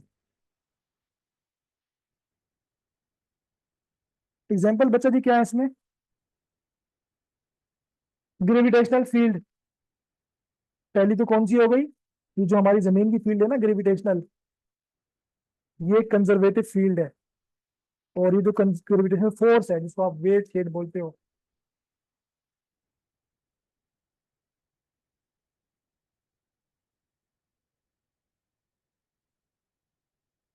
इसकी इंटर में पूरी डेरिवेशन है मेरा बच्चा।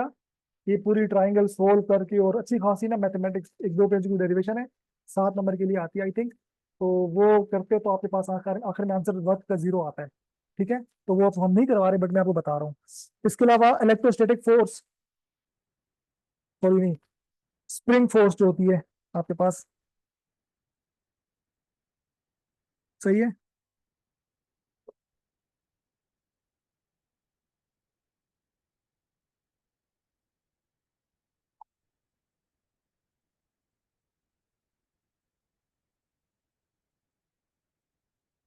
ठीक है, स्प्रिंग फोर्स जो आपकी होती है,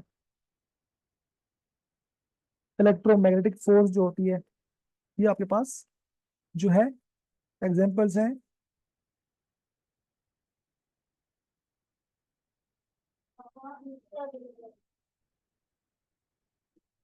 मंगवाते बेटा कुछ,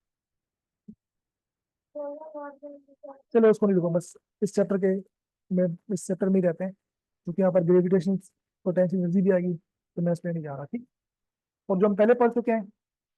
तो बेटा नॉन कंजर्वेटिव कंजर्वेटिव क्या होती है, इस हिसाब से नॉन कंजर्वेटिव क्या होगी। नॉन कंजर्वेटिव वही है कि जिसमें जो है पाथ वर्क डन 0 ना हो, और मतलब पाथ पे वर्क डन पाथ पे डिपेंड कर रहा हो, तो उसकी एग्जांपल है फ्रिक्शनल फोर्स। ठीक है, आप लोग नोट कर लो, friction force is an example of non conservative force.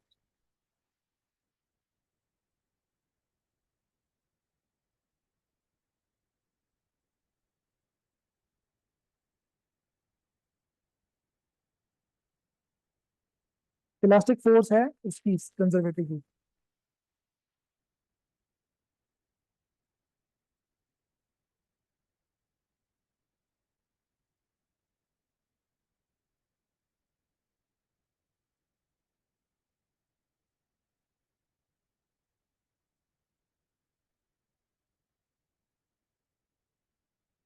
ठीक है बच्चा।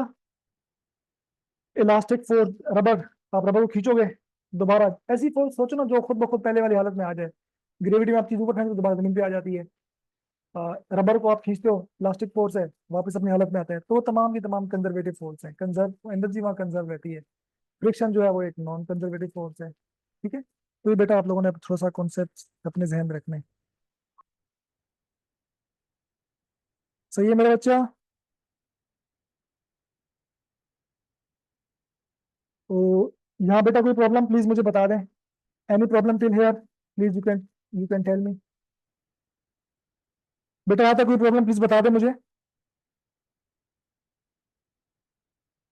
जी जी बेटा बोलो मेरा।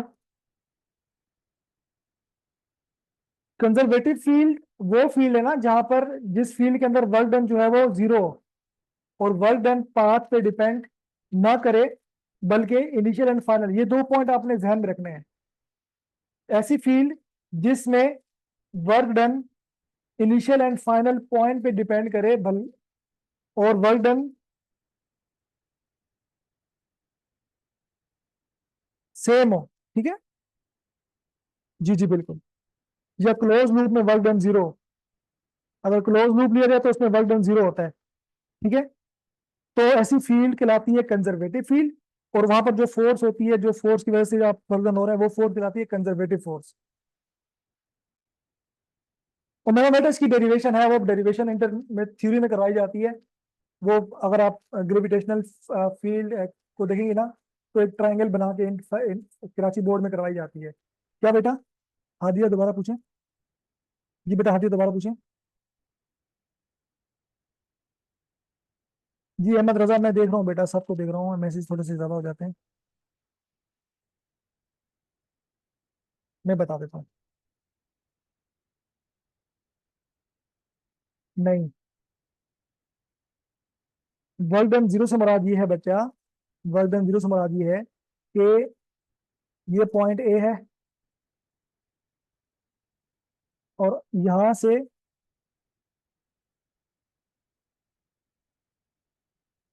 घूमते घूमते दोबारा आप अपने इस पॉइंट पर आ गए। ठीक है, एक क्लोज लूप आपने बना के, जैसे एक सर्कल में आप पूरा सर्कल कंप्लीट किया।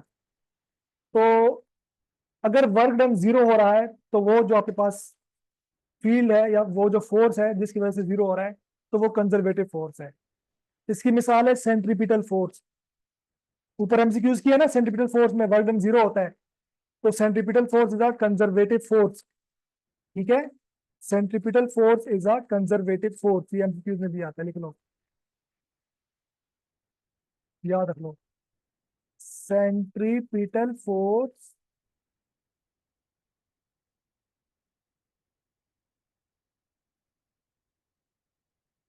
जिसको आप एफ सी भी बोलते हो, इज अ,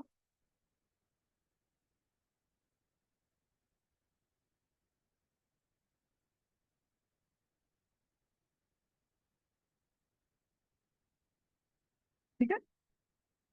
तो कंजर्वेटिव फोर्स क्या होती है बेटा? अगर वर्क डन पाथ पे डिपेंड ना करे, अगर वो क्लोज लूप नहीं है, जैसे मैंने डायग्राम आपको बताया, दिखाई दे रही है सामने, ए भी है, तो आप कोई भी पाथ चूज करो, आपके पास वर्क की वैल्यू सेम आएगी। हर पाथ पे वर्क सेम वैल्यू से हो रहा होगा। ठीक है, तो इट्स मीन वो फोर्स जो लग रही है वो कंजर्वेटिव फोर्स है। ठीक है, वर्क डन, आप कोई भी पाथ फॉलो करो, नंबर दो पॉइंट याद रखो, does not depend on path, work done by such forces, such कौन सी? Conservative forces. Work done by conservative forces does not depends on path, depends only on initial and final position। तो अब वो जो force है वो conservative force है। इस टॉपिक की डिटेल में तो काफी मुश्किल हो जाएगा, इसके ऊपर घंटों निकल जाएंगे। आपको जो मैं चीज बताना चाह रहा हूँ कि ये दो तीन पॉइंट आपने जहन में रखने हैं, इसमें से एमसीक्यूज आता है। ठीक है, और मैंने फील्ड एक्स्ट्रा बता दिया ताकि आप थोड़े से आप हल्का सा दिमाग ओपन हो। ये ग्रेविटेशनल फील्ड हो गई या आप कह लो मैग्नेटिक फील्ड हो गई, तो ये कंजर्वेटिव फील्ड्स होती हैं। और अगर क्लोज लूप है तो क्लोज लूप में वर्क डन जीरो होता है। लाइक जैसे सेंट्रीपिटल फोर्स है, तो उसमें आप वर्क डन निकालो तो वर्क डन जीरो आता है। It's mean centripetal force is a centripetal force is a conservative force.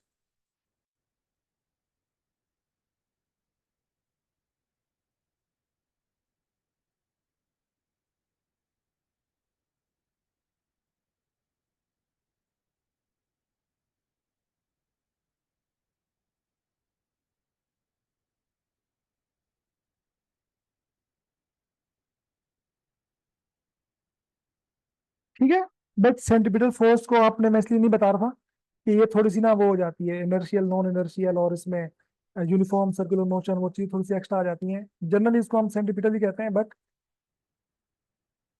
कभी कभी नहीं भी होती, फिर वो उसकी डिटेल में हम नहीं जाएंगे। ठीक, जैसे सेंट्रीफ्यूगल फोर्स को आप क्या कहते हो?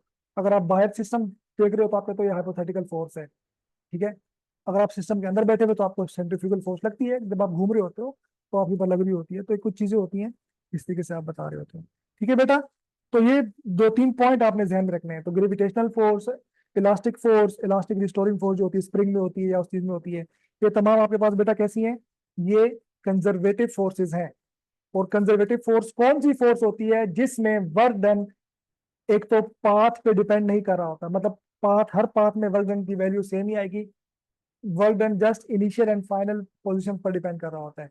ये दो क्वालिटीज हैं कंजर्वेटिव फोर्स की। क्लोज लूप लिया जाए तो उसमें वर्क डन जीरो आ जाता है। तो ये आपके पास जब प्रूव होगा तो हम कहेंगे कि फोर्स कंजर्वेटिव है, हमने उसका नाम रख दिया है। अब इसको आप कैसे सोच रहे हो, कैसे इसमें आपके मुख्तलिफ माइंड में आपके आएंगी, तो वो फिर चीजें बहुत आगे निकल जाएंगी, तो हम इसको आगे नहीं करते। ठीक है बच्चा, is that clear till now ना? आगे बढ़े। मैं डेरिवेशन तो नहीं करवाऊंगा इसकी डेफिनेटली।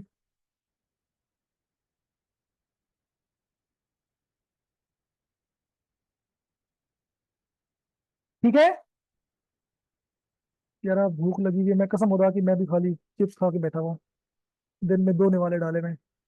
तो हम पढ़ेंगे पढ़ेंगे, हमने बहुत आगे तक जाना है, हमने आपको बहुत काम करवाना है।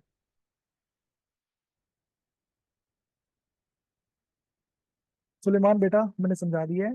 कंजर्वेटिव फोर्स वो फोर्स होती है जिसमें अगर आप फोर्स लगाओ तो वो वर्क डन रास्ते पे डिपेंड ना कर रहा हो, पाथ भी डिपेंड ना करे, जैसे मैंने डायग्राम में बताया, खाली इनिशियल एंड फाइनल पॉइंट्स पर डिपेंड करे, तो ऐसी फोर्स कहलाती है कंजर्वेटिव फोर्स। एंड सेकेंडली मैंने बता दिया क्लोज लूप में वर्क डन जीरो आएगा, जैसे सेंट्रीपिटल फोर्स होती है। ठीक है, तो इसको आपने ये मेन पॉइंट ध्यान में रखना है, इसी में से ज्यादा बाहर हमसे यूज नहीं आता, इसी में से आता है। So note.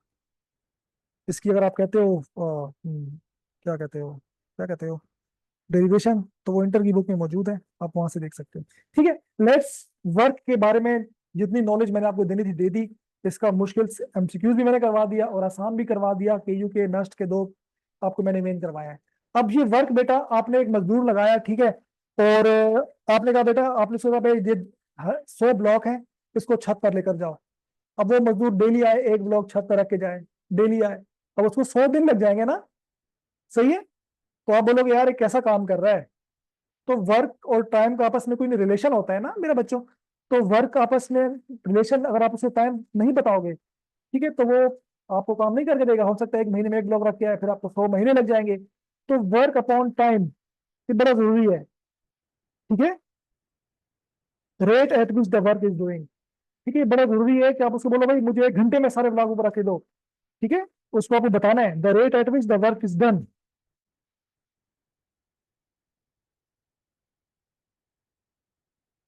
The rate at which the work is done. The work is done. ठीक है बच्चा, आपको बताना है कि भाई मजदूर को कि भाई 1 घंटे में मुझे 100 के 100 ब्लॉक छत पे चाहिए। ठीक है, आप उससे क्या बोलोगे? वर्क तो कर, तू वर्क तो करो, लेकिन टाइम भी बताओगे उसको। तो ये इसे आप कहते हैं, इसे क्या बोलते हैं? इसे कहते हैं पावर। यही तो पावर होती है, और क्या होती है? Is that clear? पावर का कॉन्सेप्ट क्लियर हुआ बच्चों? Is that power clear?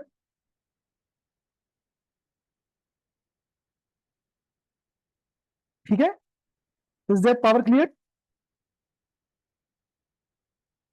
जी जी, बिल्कुल बिल्कुल बिल्कुल। कि किस रेट पर, the rate at which work is done. जी, क्लोज लूप में जीरो आलिया, क्लोज लूप में बेटा जीरो होगा, क्लोज लूप में जीरो होगा, क्लोज लूप में जीरो होगा। अगर लूप क्लोज नहीं है, जैसे मैंने बनाया ना, ए पर दोबारा घूम के ए पर आ रहा है, तो इसमें जीरो होगा। अगर पॉइंट दूर दूर है, तो आप कोई भी पाथ, मुख्तलिफ पाथ फॉलो करो, तो वर्क की वैल्यू सेम आएगी। अच्छा ठीक है, तो वर्क अपॉन टाइम, कि किस रेट से वर्क हो रहा है। एक मजदूर आपने कहा कि 100 ब्लॉक है, अगर वो 100 दिन लगा रहा है तो उसकी पावर कम है। अगर वो 1 घंटे में ऊपर लेकर जा रहे हैं, क्योंकि टी डी 9 मिनट में आ रहा है ना, तो उसकी पावर ज्यादा है। ठीक है, तो वर्क अकेले खुद कुछ नहीं है, वो वर्क कितने टाइम में हो रहा है वो मैटर करता है, जिसे हम कहते हैं पावर। ठीक है, तो work upon time is called, क्या मेरे बेटो, work upon time is called power. Power power.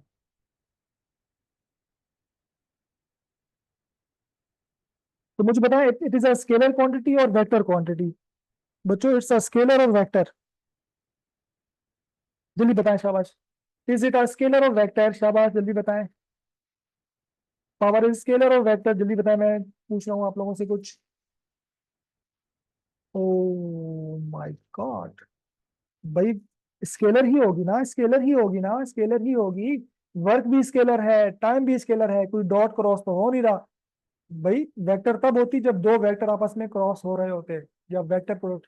Work खुद एक स्केलर क्वांटिटी है, आप नंबर को एक नंबर से डिवाइड कर रहे हो, तो power is a scalar quantity. ठीक है, कुछ बेसिक चीजें होती हैं, इनको आप लोगों ने बिल्कुल परेशान नहीं होना, तो आपको इंशाल्लाह इंशाल्लाह बहुत अच्छे से हो जाएगा। तो पावर इज अ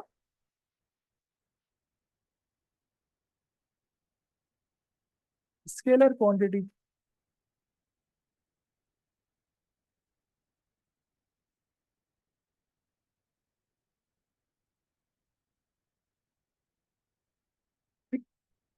इसका यूनिट क्या होगा बच्चे? इसका जो यूनिट होगा ना बेटा, वो होगा जूल पर सेकंड।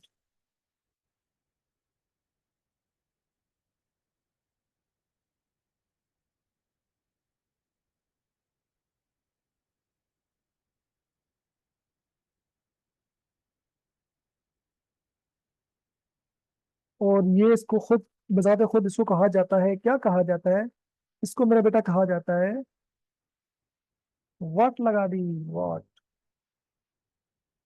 जो कि इसका एसआई यूनिट माना जाता है। ठीक है बेटा।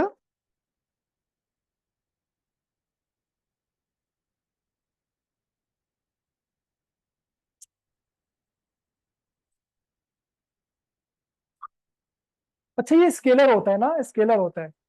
तो एक छोटी सी, अगर मैं आपको अगर आप बोलते हो सर इसको डॉट में बताओ ना, डॉट प्रोडक्ट की फॉर्म में बताओ, तो चलिए उसको में बता देते हैं बिल्कुल। डेरिवेशन चूंकि बहुत छोटी सी है, तो मैं आपको करवा देता हूँ। तो मेरा बेटा, पावर का फॉर्मूला क्या है? पावर का फॉर्मूला है वर्क अपॉन टाइम। ठीक है बच्चा, ये है पावर का फॉर्मूला। अच्छा, वर्क बेटा क्या होता है? वर्क बेसिकली होता है फोर्स और डिस्प्लेसमेंट का डॉट प्रोडक्ट। ऐसा ही होता है ना? भाई वर्क क्या होता है, मैं यहाँ लिख देता हूँ। वर्क खुद क्या होता है, मैंने जस्ट वैल्यू पुट की है, फोर्स और डिस्प्लेसमेंट का वर्क डॉट प्रोडक्ट। सही है। अब डिवाइड बाई टी आ रहा है, अब क्योंकि ऊपर डॉट है, तो हम ना इसको ना एस के नीचे लिख सकते हैं, एफ डॉट, मैं डिस्प्लेसमेंट के नीचे टाइम को जस्ट लिख सकता हूँ। ठीक है मेरा बेटा। और आपको पता है displacement upon time, displacement upon time क्या होता है? वेलोसिटी। वेलोसिटी बच्चों क्या होती है? Displacement divide by time is called velocity. तो मैं डिस्प्लेसमेंट अपॉन टाइम की जगह डॉट ले सकता हूँ वेलोसिटी का, तो ये आ गया एफ डॉट वी। ये हमारे पास आ गई पावर। अब जिन बच्चों को समझ आ गया, वेल एंड गुड, कोई परेशानी वाली बात नहीं है, बहुत हल्की बच्चों वाली डेरिवेशन है। बोर्ड में वहां मेरी डेरिवेशन तो पहली बात आएगी नहीं, तो आपने परेशान नहीं होना कि कैसे आया, तो इस तरीके से आया, बाद में आराम से देख लेना, बार बार समझना है। ठीक है। सो ये एमसीक्यूज मैंने एनईडी में बहुत देखा है, और मेहरान यूनिवर्सिटी में बहुत देखा है कि power is the dot product of force and velocity, या फोर्स एंड एक्सेलरेशन वगैरह वगैरह। तो बेटा ये आप लोगों ने इसको लिखना है। ये पावर की डेफिनेशन ये एमसीक्यूज में बहुत आई है। केयू के मुझे कुछ पेपर मिल नहीं रहे, कुछ मिले हैं मुझे, उसमें तो नहीं मिला मुझे, मैं और फाइंड आउट करूँ आप लोगों के लिए। तो यहाँ से एक बहुत इंपॉर्टेंट एमसीक्यू बन जाता है, एक इंपॉर्टेंट एमसीक्यू बन जाता है, जो मैंने बहुत देखा है। इसको आप लोग याद कर लो।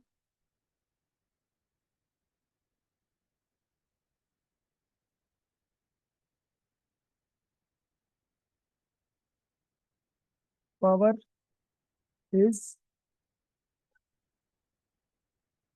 इक्वल टू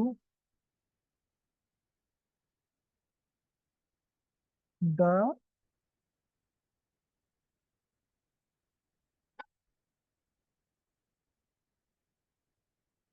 डॉट, बेटा टॉपिक में से जो जो पॉसिबल एमसीक्यूज बन सकता है ना, मैं कोशिश करूँ आपको सब करवाऊँ। Dot product of force and velocity. ये मैंने एमसीक्यूज बेइंतहा यूनिवर्सिटीज के एंट्री टेस्ट में देखा है, तो इसको आप लोग अच्छे से देख लो। ठीक है बेटा, सही है। Any any question till here, मुझे बताएं बेटा आप, यहाँ तक कोई सवाल है तो पूछ लें। मैं बिल्कुल बच्चों की तरह करवा रहा हूँ यार, अभी भी आप लोग बोलो कि सर समझ नहीं आ रहा यार, तो प्रॉब्लम हो जाएगी फिर। तब तो जंग दे, जंग जंग जंग हो जाना है, जंग। क्यों भाई? एक तो शिकायतें लगाते हो कि सर क्लास 10 मिनट लेट शुरू करते हैं, वो हमारे इंपॉर्टेंट 10 मिनट ज़ाया होते हैं, और सर बीच में रेस्ट बहुत देते हैं, तो मैं रेस्ट भी नहीं दे रहा आप लोगों को, और क्लास भी मैंने 9:02 पे शुरू कर दी थी, और मैं पूरे 11 बजे खत्म करूंगा। शिकायत तू कहते लगाते हो, टुगल करो। मजाक करो, मेरे बच्चे हो आप लोग, कोई बात नहीं। नॉन कंजर्वेटिव, बस जिसमें ना हो तो बेटा वो नॉन कंजर्वेटिव है ना, वो नॉन कंजर्वेटिव हो जाती है ना, जिसमें जो इसके ऑपोजिट चल रहा हो। इसकी डायमेंशन बता रहा हूँ, भी बता रहा हूँ। ठीक है, मैं इसकी कंजर्वेटिव नॉन कंजर्वेटिव पे मुझे याद दिलाएगा, आपको कंफ्यूजन है, इसलिए मैंने उसकी, मैं बताना भी नहीं चाह रहा था, लेकिन वो मैं बाद में करवाता, लेकिन मैंने बता दिया, तो मैं आपकी कंफ्यूजन दूर कर दूंगा। ठीक है, बट फिलहाल इसको आप साइड रखें। आपको 3-4 पॉइंट बस आपने जहन में रखने हैं, उससे ज्यादा आपने जहन में नहीं रखना। अगर रखना है तो फिर आप गूगल से इसको डिटेल में पढ़ें, वो टॉपिक मैं डिटेल में कराऊंगा, पूरा लेक्चर निकल जाएगा बच्चे। सुलेमान मैं बताता हूँ, मैं एंड पे बताता हूँ, ठीक है बच्चा, मैं एंड पे डिटेल पे डिस्कस करता हूँ। आप फिलहाल फोकस करो इस पावर के ऊपर, ठीक है। अभी तक आप उसको सोच रहे हो यार, भाई वो मैंने जो जितना वो उसमें है, सिलेबस में भी नहीं है, बट मैंने एक्स्ट्रा करवा दिया, तो इतना जहन में रखो, क्लास के एंड पे मैं डिस्कस कर लूंगा, परेशान ना हो आप लोग। ठीक है, वो 4-5 पॉइंट आपने ध्यान में रखने हैं बस, और क्लास के एंड पे डिस्कस करता हूँ। फिलहाल पावर पे आओ भैया, आप लोग पावर से आगे क्यों जा रहे हो, पावर से आगे क्यों जा रहे हो, प्लीज पावर पे रहो। अच्छा जी, लेट्स,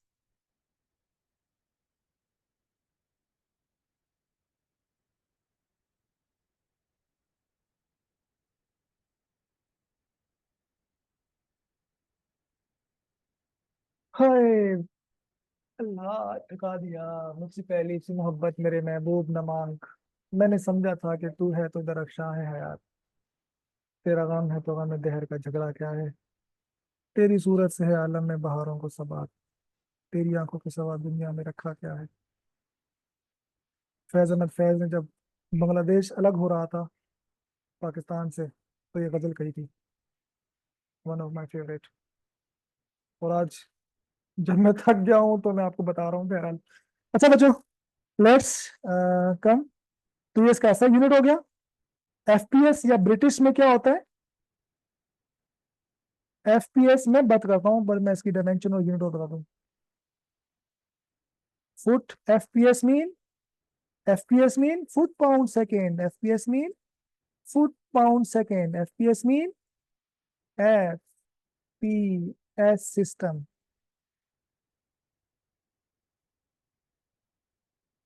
इसको ब्रिटिश सिस्टम भी कहते थे या कहते हो?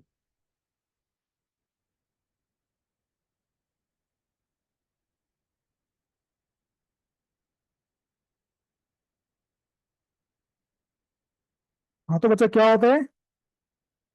फुट पाउंड पर सेकेंड।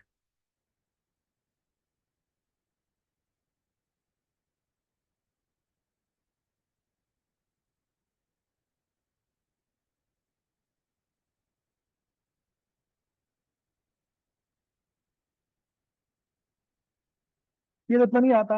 एक बड़ा मशहूर मारूफ बेटा यूनिट जो आता है, वो आता है HP, हॉर्स पावर। आपकी होंगी ना ये भी। इसके बारे में बड़ी कहानियां मशहूर है, मैं नून अकेडमी पर सुनाता कर रहा। Horse power is also a, यार मैं ऐसे क्यों लिख रहा हूँ उसको?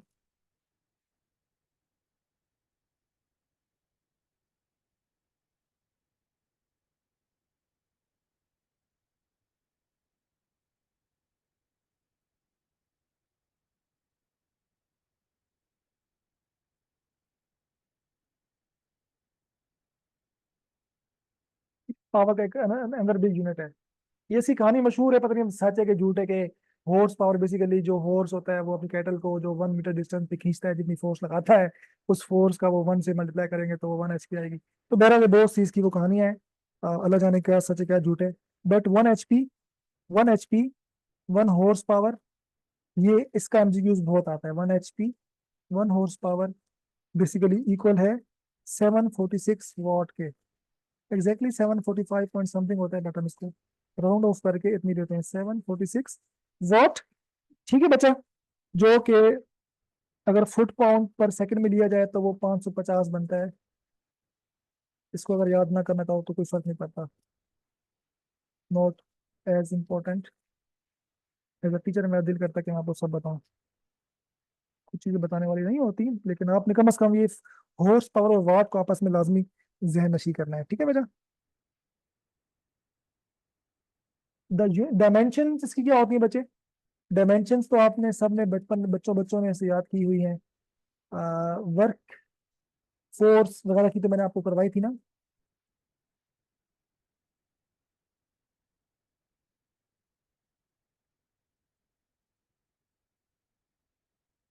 तो बेटा बेसिकली पावर का फॉर्मूला क्या होता है? Work upon time. Force and work in सब की मैंने आपको याद करवाई हुई थी, बल्कि चैप्टर 1 में करवाई थी। तो बेटा वर्क की बेसिकली होती है ML/T - 2। ML/T - 2, ठीक है। और ML/T - 2 फोर्स की होती है, ML/T - 2 वर्क की होती है। वर्क की, टॉर्क की, एनर्जी सबकी सेम होती है, याद रखिएगा। हीट की भी सबकी सेम होती है। और डिवाइड में एक और टी आ गया।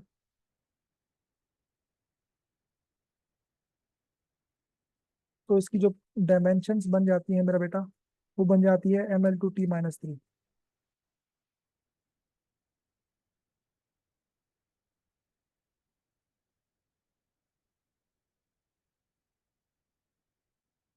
सही है, ये आपने बेटा ध्यान में रखनी है।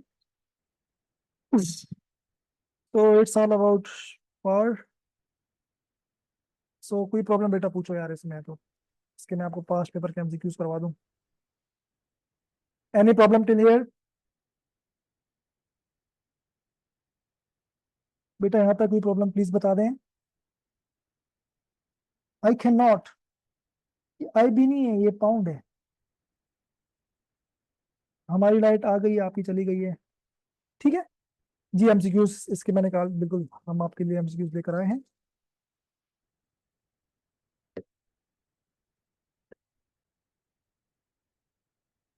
बेटा ये आप what is dimension,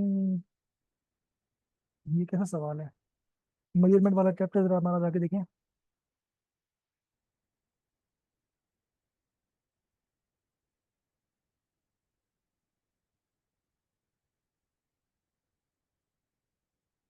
dimension basically ना पावर, फिजिकल क्वांटिटी की पावर बताता है इस इक्वेशन में। और इक्वेशन को चेक करने के लिए इक्वेशन ठीक है या गलत है, हम डायमेंशन एनालिसिस करते हैं कि कोई इक्वेशन है जैसे इलेक्ट्रिक मोशन है, वो सही आ रही है, दोनों साइडों पे नहीं आ रही, तो डायमेंशन की याद। अच्छा बेटा ये यूनिवर्सिटी ऑफ कराची 2024 का MCQs है। In SI system the unit of power is, क्या है बेटा?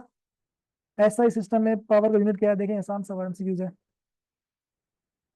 शाबाश, वेरी गुड। जवेदिया, रहीमा, अहमद, अनुषा, माँ, जुनैद, तूबा, रहमान, अब्दुल रहमान, आलिया। अब्दुल रहमान बेटा, समझ आ रहा है आपको? अब्दुल रहमान बच्चा, कुछ समझ आ रहा है? कोई इश्यू तो बेटा प्लीज पूछ ले करो, ठीक है? आज क्लास सेट है अब्दुल रहमान? टाइम पे स्टार्ट हुई है बच्चे? आज क्लास बच्चे टाइम पे स्टार्ट हुई है, आवाज भी ठीक है?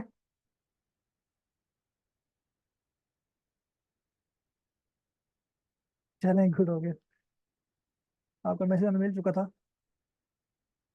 अच्छा ठीक है बच्चों, तो इट्स व्हाट ए यू। बेटा आपके लिए मैं बहुत सारे सरप्राइज रेडी कर रहा हूँ, आप लोग टेंशन ना लो। आपके फिजिक्स में, मैंने शुरू में कहा था, आपके फिजिक्स में इंशाल्लाह इंशाल्लाह जो बच्चे मेरे साथ रहेंगे फिजिक्स में इंशाल्लाह पूरे नंबर दिलवाना मेरी पूरी कोशिश होगी, ठीक है? So this is the power MCQ. कुछ और भी मैंने निकाले थे यार, और भी कौन से हैं? सारे एनर्जी के आ गए हैं, पावर का और नहीं है।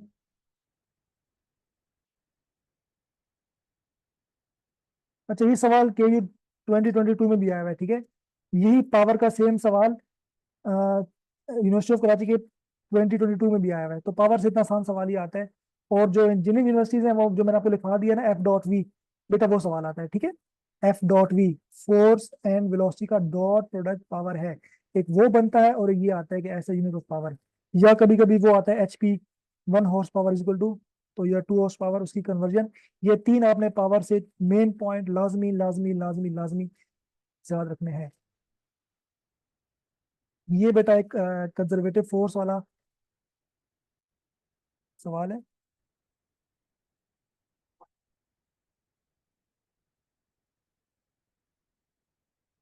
अच्छा मेरे बच्चों, ये सवाल का मुझे आंसर दीजिए जरा आपको। ये नस्ट का सवाल है, कंजर्वेटिव वाला, मैंने मुझे केजी में नहीं मिला। बट मुझे प्लीज बताइए कि आपका जहन में क्या आ रहा है, इसका आंसर क्या हो सकता है? बच्चों बताएं, शाबाश। हम यहीं पर हैं, मुझे बताएं, शाबाश बच्चों। चैट कहाँ गई, चैट कहाँ गई, चैट कहाँ गई? शाबाश का बच्चा, क्या आंसर है? शाबाश, ABCD खाली बताएं मुझे। मेजोरिटी बच्चे बी कह रहे हैं, ठीक है? कुछ बच्चे जी, just depends upon initial and final positions बेटा, जस्ट डिपेंड्स, ठीक है? जस्ट, समझ नहीं आई सर? अहमद रजा बेटा, डायमेंशन समझ नहीं आई? ओ माय गॉड, आपने मेरे मेजरमेंट वाला चैप्टर देखा है? कंजर्वेटिव, मैंने आपको क्या डेफिनेशन बताई थी? कंजर्वेटिव फोर्स, या उसमें से एमसीक्यूज ऐसा ही आता है अमूमन जो आता है कि वर्क डन, अगर कंजर्वेटिव फोर्स है तो वर्क डन पाथ पे डिपेंड नहीं करता। कोई भी पाथ आप लोगे तो वर्क डन सेम आएगा। और अगर क्लोज पाथ होगा तो वर्क डन जीरो होगा। दूसरी बात, वर्क डन खाली इनिशियल और फाइनल पे पॉइंट पे डिपेंड करता है। तीसरी बात, बार बार मैं आपको बता रहा हूँ, आपने इस पे ज्यादा अपना दिमाग वो नहीं लगाओ, ठीक है? ये कुछ बातें, अगर पाथ सीधा है बच्चों, अगर पाथ क्लोज नहीं है, ऐसा है, यहाँ जा रहे हो, तो वर्क डन, चाहे आप इस रास्ते से जा रहे हो, चाहे आप इस रास्ते से जा रहे हो, चाहे आप यूं घूम के यूं यूं जा रहे हो, not depends upon path. Just A and B की जो लोकेशन है, कोऑर्डिनेट से, उस पर डिपेंड करेगा। और अगर आपका कोई पाथ ऐसा, और अगर आपका पाथ कोई ऐसा घूमते हुए दोबारा यहाँ पर आ गया, ठीक है, इस A से शुरू हुआ, A पे खत्म हुआ, तो ऐसी सूरत में वर्क, सॉरी,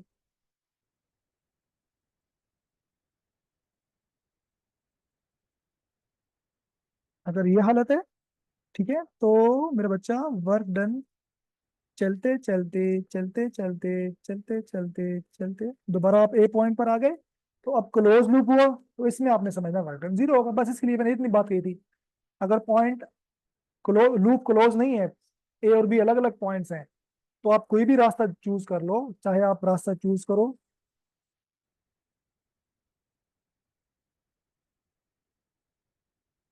ये वाला नंबर 1, चाहे ये वाला नंबर 2, चाहे आप चूज करो यहाँ से घूमते हुए, घूमते हुए, घूमते हुए, यहाँ तक।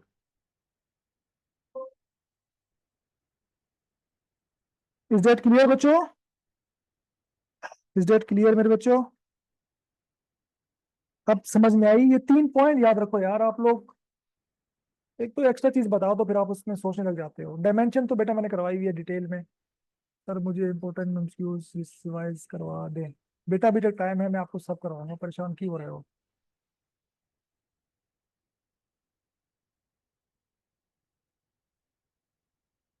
इंशाल्लाह 71.8 आपका, इंशाल्लाह मेरी दुआ है आपका हो जाना है। ठीक है बच्चे, मेरी दुआ आपके साथ है। कौन है ये? हाँ ठीक है, मानो मेरी बहुत दुआ आपके साथ है इंशाल्लाह। अरे यार नसीब, सर्वे ऑफ जज़ाकल्लाह तुम। ठीक है, मैं कोशिश करता हूँ। आप लोग आप असल में कनेक्टिविटी इतनी जोड़ रहे हो ना, 3 4 लेक्चर हो चुके हैं, उनकी रिकॉर्डिंग मिल गई है। आप शुरू से बेटा सी भाई देख के आओ।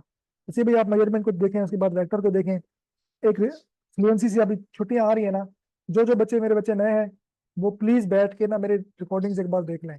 आप जब मेजरमेंट को देखोगे इंशाल्लाह, उसमें जब मैंने सिग्निफिकेंट फिगर्स, डायमेंशन, ए बिल्ली भाग, बिल्ली आ रही है, चूहे आ रहे हैं, पता नहीं क्या चल रहा है घर में। ठीक है, तो अगर आप देखेंगे तो आपको इंशाल्लाह सब समझ में आ जाएगा। ठीक है, स्लो करो सगन, आवाज स्लो करो। ठीक है, अब तो मैं थका पड़ा हूँ। अब्दुल रहमान की वजह से मुझे आज आपको रेस्ट भी नहीं देना। अब्दुल रहमान भाई कहते हैं कि सर आप पूरा पढ़ाएं। अब्दुल रहमान भाई क्लियर है ना बेटा? ठीक है मेरे बच्चे, लव यू अब्दुल रहमान। अच्छा बच्चों, तो मेरे बेटा देखें, चीज तो हो गई। ठीक है, तो ये आपके पास कुछ अच्छा, मैं कोई और है, पांच पेपर का एनालिस्ट का आ गया। बेटा मैं फाइंड आउट कर रहा हूँ, मेरे पास बाकी यूनिवर्सिटी की बहुत है, मैं आपके लिए केजी के एमसीक्यूज फाइंड आउट कर रहा हूँ बहुत मेहनत करके। तो आपने जो है इंशाल्लाह रोमा, मेरी दुआ आपके लिए। मैं एक बार फिर देख लूंगा, 67 पे शायद क्लोज हुआ था। आपका हो जाना है यार, 67 65 प्लस वालों को तो इंशाल्लाह हो जाना है। एक दिन आ गया बेटा, मैं जरा एमसीक्यू देख लूँ। बिली जाओ, बिली जाओ यहाँ से। अच्छा बेटा, इसके अलावा इसके अलावा इसके अलावा हम्म, ठीक है, ये पास्ट के आसान से एमसीक्यूज मुझे मिले थे, मैंने करवा दिए।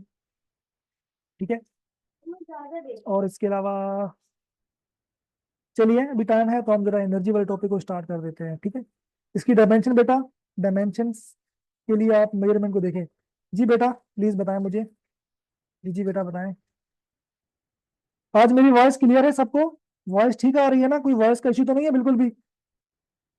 पास्ट पेपर के एमसीक्यूज भी हो रहे हैं बच्चों? ठीक है, इनमनी बेटा अभी तक 12 मिनट बाकी हैं। इंशाल्लाह इंशाल्लाह। पावर की डायमेंशन मैं समझा देता हूँ, देखें। मैं बेटा 69 पर अनुषा इंशाल्लाह। फिर आप लोग 4 से 5 पेज हैं पूरे इंटरनेट पे वायरल हैं, वो आप लोग देखें। उसमें केयू का कट ऑफ, पिछले साल का कट ऑफ पूरा दिया हुआ है, उसी के करीब करीब होता है, वो आपको मिल जाएंगे। वो आप जरा एफबी पे जाके देखे तो सही बच्चों। ठीक है, मैं वैसे शेयर कर दूंगा ना इनके साथ, एडमिन के साथ, तो वो आपसे वो शेयर कर लेंगे, तो आपका इंशाल्लाह मेरिट बन जाएगा, आपको अपने हिसाब से बहुत फील मिल जाएगी। देखिए बेटा, डायमेंशंस के बारे में थोड़ा सा बताता हूँ। अभी एनर्जी मैं शुरू करूंगा तो एनर्जी खत्म तो होगा नहीं, तो मैं तो जरा सा आपको समझा देता हूँ। ठीक है, आज वाले टॉपिक का मैं थोड़ा सा आपको रिव्यू देता हूँ। आज वाले लेक्चर का मैं थोड़ा सा रिव्यू देता हूँ बच्चों। देखो बेटा, वर्क बेसिकली क्या होता है? फोर्स और डिस्प्लेसमेंट का डॉट प्रोडक्ट। ठीक है, ये ऑब्जेक्ट है, ये फोर्स लग रही है, और इसी डायरेक्शन में डिस्प्लेसमेंट कवर हो रहा है। फोर्स अगर यूं लग रही है परपेंडिकुलर, डिस्प्लेसमेंट यूं है, तो आपके पास वर्क क्या होगा मेरे बच्चों? जीरो होगा, जीरो वर्क। अगर फोर्स उल्टी है, डिस्प्लेसमेंट यूं है, ठीक है बच्चों, तो अब वर्क क्या होगा? नेगेटिव। जैसे फ्रिक्शन फोर्स मैंने आपको समझाया। ठीक, तो ये कुछ चीजें मैं आपको समझा दूँ। अच्छा मेरे बच्चों, मैं अभी थक गया हूँ, लेकिन मैं आपको क्यों बता रहा हूँ, मैं डायमेंशन बता रहा था, तभी दिमाग घूम गया। अच्छा, देखिए बेटा, पावर का फार्मूला बेसिकली होता है वर्क अपॉन टाइम। ठीक है, तो पर डायमेंशन, वर्क का फार्मूला क्या होता है? F into S. तो अब एफ की डायमेंशन क्या होती है? एफ का फॉर्मूला होता है एम इंटू ए। सही है। तो बेटा फोर्स की डायमेंशन क्या होगी? मास है, मास की होती है कैपिटल एम। एक्सेलरेशन होता है मीटर पर second, length upon time L upon T. ठीक है, तो ये आपके पास एम एल टी ऊपर ले जाओ, -1 आ गई। तो ठीक है, जो बच्चे मिस कर चुके हैं, ये आप फोर्स की डायमेंशन निकाल दी। तो बेटा इसको भी आपने बिल्कुल याद कर लेना है, फोर्स की तो आपको याद होनी चाहिए, ML T-1। अब फोर्स की डायमेंशन को बेटा आप जब यहाँ पुट करोगे ना, तो बेटा जी आपके पास वर्क वर्क की आ जाएगी। वर्क की क्या होती है? एम, फोर्स की है ML T-1, और ये डिस्प्लेसमेंट है, दिस इज डिस्प्लेसमेंट। बेसिकली क्या होती है? लेंथ होती है ना, एक फासला होता है, उसकी होती है कैपिटल एल। तो एक और एल मल्टीप्लाई हो जाएगा। तो बेटा जी वर्क की क्या आ जाएगी? एम, एल से एल मल्टीप्लाई करो, ML2T-1। तो वर्क की, टॉर्क की, एनर्जी की, हीट की, स्पेसिफिक हीट कोई भी हो, इन सब की डायमेंशन सेम होती हैं, याद रखिएगा, क्योंकि सब पर यूनिट जॉल है। ठीक है, वो तो बाद में साथ बताएंगे। वर्क की आ गई। अब वर्क की बेटा हम डायमेंशन पुट कर देंगे इस फॉर्मूले में, ML2T-1, और एक टाइम आ रहा है तो टाइम आ जाएगा नीचे।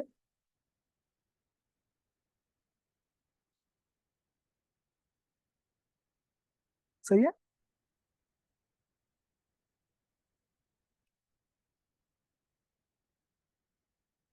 तो ये T-2 है यार, एक्सेलरेशन है ना, सॉरी सॉरी बेटा, एक्सेलरेशन है ना ये। एक्सेलरेशन में मीटर पर सेकंड स्क्वायर होता है, तो हम लोग बता रही हूँ L2 है, ये भी L2 है। ठीक है बच्चा जी, तो ये जब L2 है, फोर्स की ML T-2 होती है, तो ये भी ML T-2 ही होगी। ठीक है। अच्छा, एक और L है, तो L से L मल्टीप्लाई हुआ, वर्क।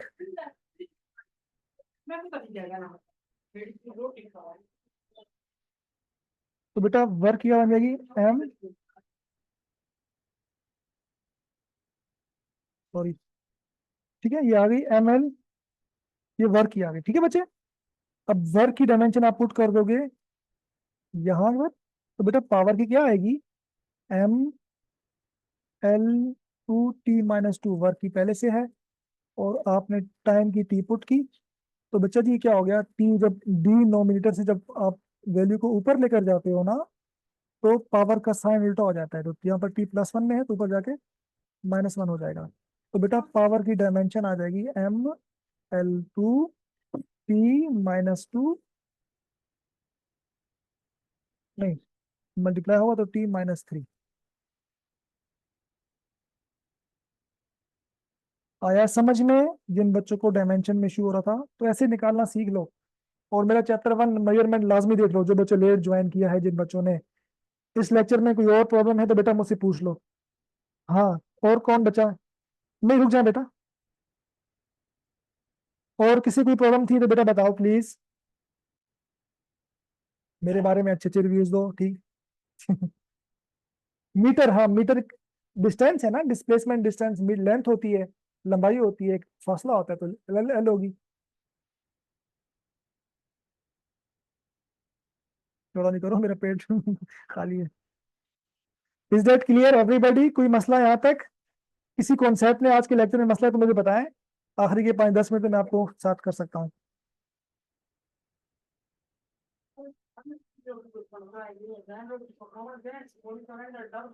कंजर्वेटिव, नॉन कंजर्वेटिव समझ में आ गया ना? नहीं आया है तो भाई, कंजर्वेटिव के लिए 3 पॉइंट मैंने बताए, याद रखो।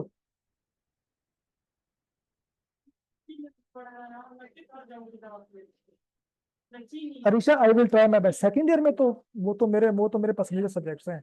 हाँ हाँ, EMT, थर्मोडायनेमिक्स, मॉडर्न फिजिक्स, मैं तो दुनिया में खो जाता हूँ। मैं कोशिश करूंगा कि मुझे वो मिल जाए। फर्स्ट ईयर की मजे की है, बट मुझे सेकेंड ईयर से जो मुझे प्यार है सेकेंड ईयर फिजिक्स से, वो आप उस दुनिया में खो जाते हो, वो ऐसी जबरदस्त चीज है। मॉडर्न है ना सारी।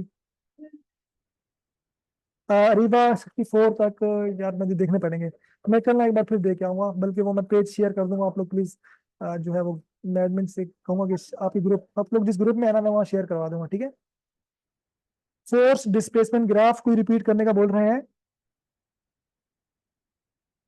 बेसिकली बेटा जी, फोर्स डिस्प्लेसमेंट जो ग्राफ है, वो आपको बताता है, आपने वाई एक्सिस में लिया फोर्स, एक्स एक्सिस में लिया डिस्प्लेसमेंट। तो आप मुख्तलिफ वैल्यूज जब पुट करोगे तो एक ग्राफ बनेगा।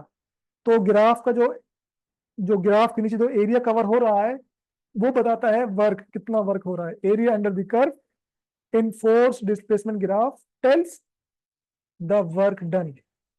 अब भी इसकी जो सिंपल फॉर्म है वो या तो ट्राइंगल बन के आ जाए, या तो फिर वो आपके पास मेरा बेटा आ जाए। देखो, आपके पास सिंपल एमसीक्यूज इसमें यूं आ सकता है, केयू में है ना, तो simple MCQs force displacement graph से यूं आ सकता है कि वो बोलेंगे भाई, ठीक है, वो बोलेंगे भाई ये एक है द ग्राफ गिवन, ठीक है, और वो बोले भाई यहाँ पर 5 न्यूटन फोर्स लग रही है, क्योंकि यहाँ पर आपने फोर्स लेते हो, और यहाँ तक डिस्प्लेसमेंट है 5 मीटर, ठीक है। तो फाइंड वर्क डन, ठीक है। तो अगर आपने वर्क डन फाइंड करना है, तो अगर आप गौर से देखो ना, आप बेटा जी गौर से देखो, जाए यहाँ से, ठीक है बच्चा। तो अगर आप यहाँ से परपेंडिकुलर गिराएंगे ना मेरा बच्चा, जो कि 5 पर गिर रहा है, ठीक, तो मेरा बेटा देखें, ये एक बन जाएगी राइट एंगल ट्राइंगल, और ये बन जाएगा, चलो थीटा छोड़ दो, थीटा को मसला नहीं होता, ठीक है, सही है। तो आपको वर्क मालूम करना है। तो बेसिकली वर्क क्या है मेरा बेटा, सजा नहीं करो, ये जो एरिया अंडर द कर्व है ना, ये जो कर्व है, जो एरिया है, यही तो वर्क है, ठीक है। क्या है? Area under the curve, this area under the curve. तो बेटा जी देखो ना, अब गौर से देखो, अगर आपको ट्राइंगल का एरिया निकालना हो, तो आप कैसे निकालते हो? इस बेस को, और ये जो हाइट है, हाइट यहाँ पर कितनी आ रही है, 5 आ रही है ना, इस हाइट को, बेस को और हाइट को मल्टीप्लाई करते हो, और 2 से कर देते हो डिवाइड, तो आपके पास एरिया आ जाता है। तो बेटा बेस कितनी है मैंने दे दिया है, या मैंने आपको डायरेक्ट दे दी है। अगर उसको, ये 0 से स्टार्ट हो रहा है, 0 से 5 तक कितनी बेस है, 5 है, बेस मेरा बेटा है 5। हाइट कितनी है बच्चा, देखो ये 5 है ना, तो ये भी 5 ही होगी, सेम सेम है, 5 × 5 डिवाइड बाय 2, तो यह देगा 10/2, तो बेटा ये आ गया 5 जूल, सिंपल। सही है। तो ये थोड़ी सी मैथमेटिक्स है, राइट एंगल, ऐसे रेक्टेंगल भी हो सकती है, कुछ भी हो सकती है। आपको मैंने थोड़ा सा मुश्किल सवाल करवा दिया था, तो वो इसलिए करवाया था ताकि आपको ये सब आसान लगे। अगर ये आपके पास आ जाएगा तो बेटा आपकी जिंदगी आसान हो जाएगी। जी सुलेमान, देखिए इंशाल्लाह आसिफ, ट्राई करेंगे, डायमेंशन वाला पेज दिखाएं जो मैंने गंदा गंदा किया है। तो आप इसका स्क्रीनशॉट ले लो, ये जो मैंने आखिर में रफ वर्क किया ना, ये कहते तो मैं डाल दूंगा, थोड़ा बुरा लग रहा है यार ये।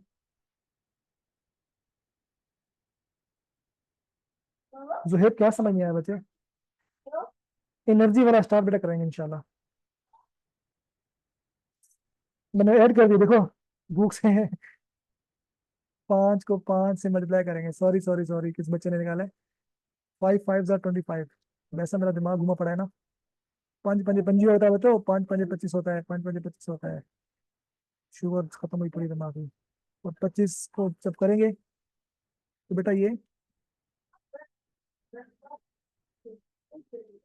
12.5 जो आएगा, ये मेरी शुगर बेटा खत्म हुई पड़ी है। तो बहरहाल ये एक्सेप्शनल है, केयू में ऐसे सवाल बहुत कम आते हैं, लेकिन मेरा फर्ज है कि आपको करवाना, ठीक है। ये सवाल आप रिकॉर्डिंग देख लेना, इससे पहले आप ये ग्राफ वाले सवाल उसकी ये देख लेना, तो आपको इंशाल्लाह समझ में आ जाएगा। रिकॉर्डिंग इसलिए होती है क्योंकि समझ नहीं आ रही बेटा, आप दोबारा देख लो, ठीक है। और कंजर्वेटिव फोर्स मैंने आपको बता दी है। कंजर्वेटिव फोर्स वो फोर्स होती है कि जब किसी पॉइंट पर लगती है, तो उसमें जो वर्क डन होता है, तो वर्क डन आप कोई भी पाथ ले लो, वर्क डन पाथ, हर पाथ से आंसर सेम आएगा। वर्क डन पाथ पे डिपेंड नहीं करता, बल्कि इनिशियल एंड फाइनल पॉइंट पे डिपेंड करता है। ऐसी फोर्स कहलाती है कंजर्वेटिव फोर्स। वो फील्ड कंजर्वेटिव फील्ड कहलाती है, जैसे ग्रेविटेशन फील्ड है और ग्रेविटेशन फोर्स है, कंजर्वेटिव में आती है, ठीक है मेरा बच्चा। और मैं थक गया हूँ, खत्म हो रहा हूँ मैं। और ये एरिया अंडर द कर्व आपको बता रहा होता है वर्क डन। और मैं मर जाऊंगा, मैं बस कर रहा हूँ, मैं जा रहा हूँ, अल्लाह हाफिज़, टेक केयर, बाय बाय।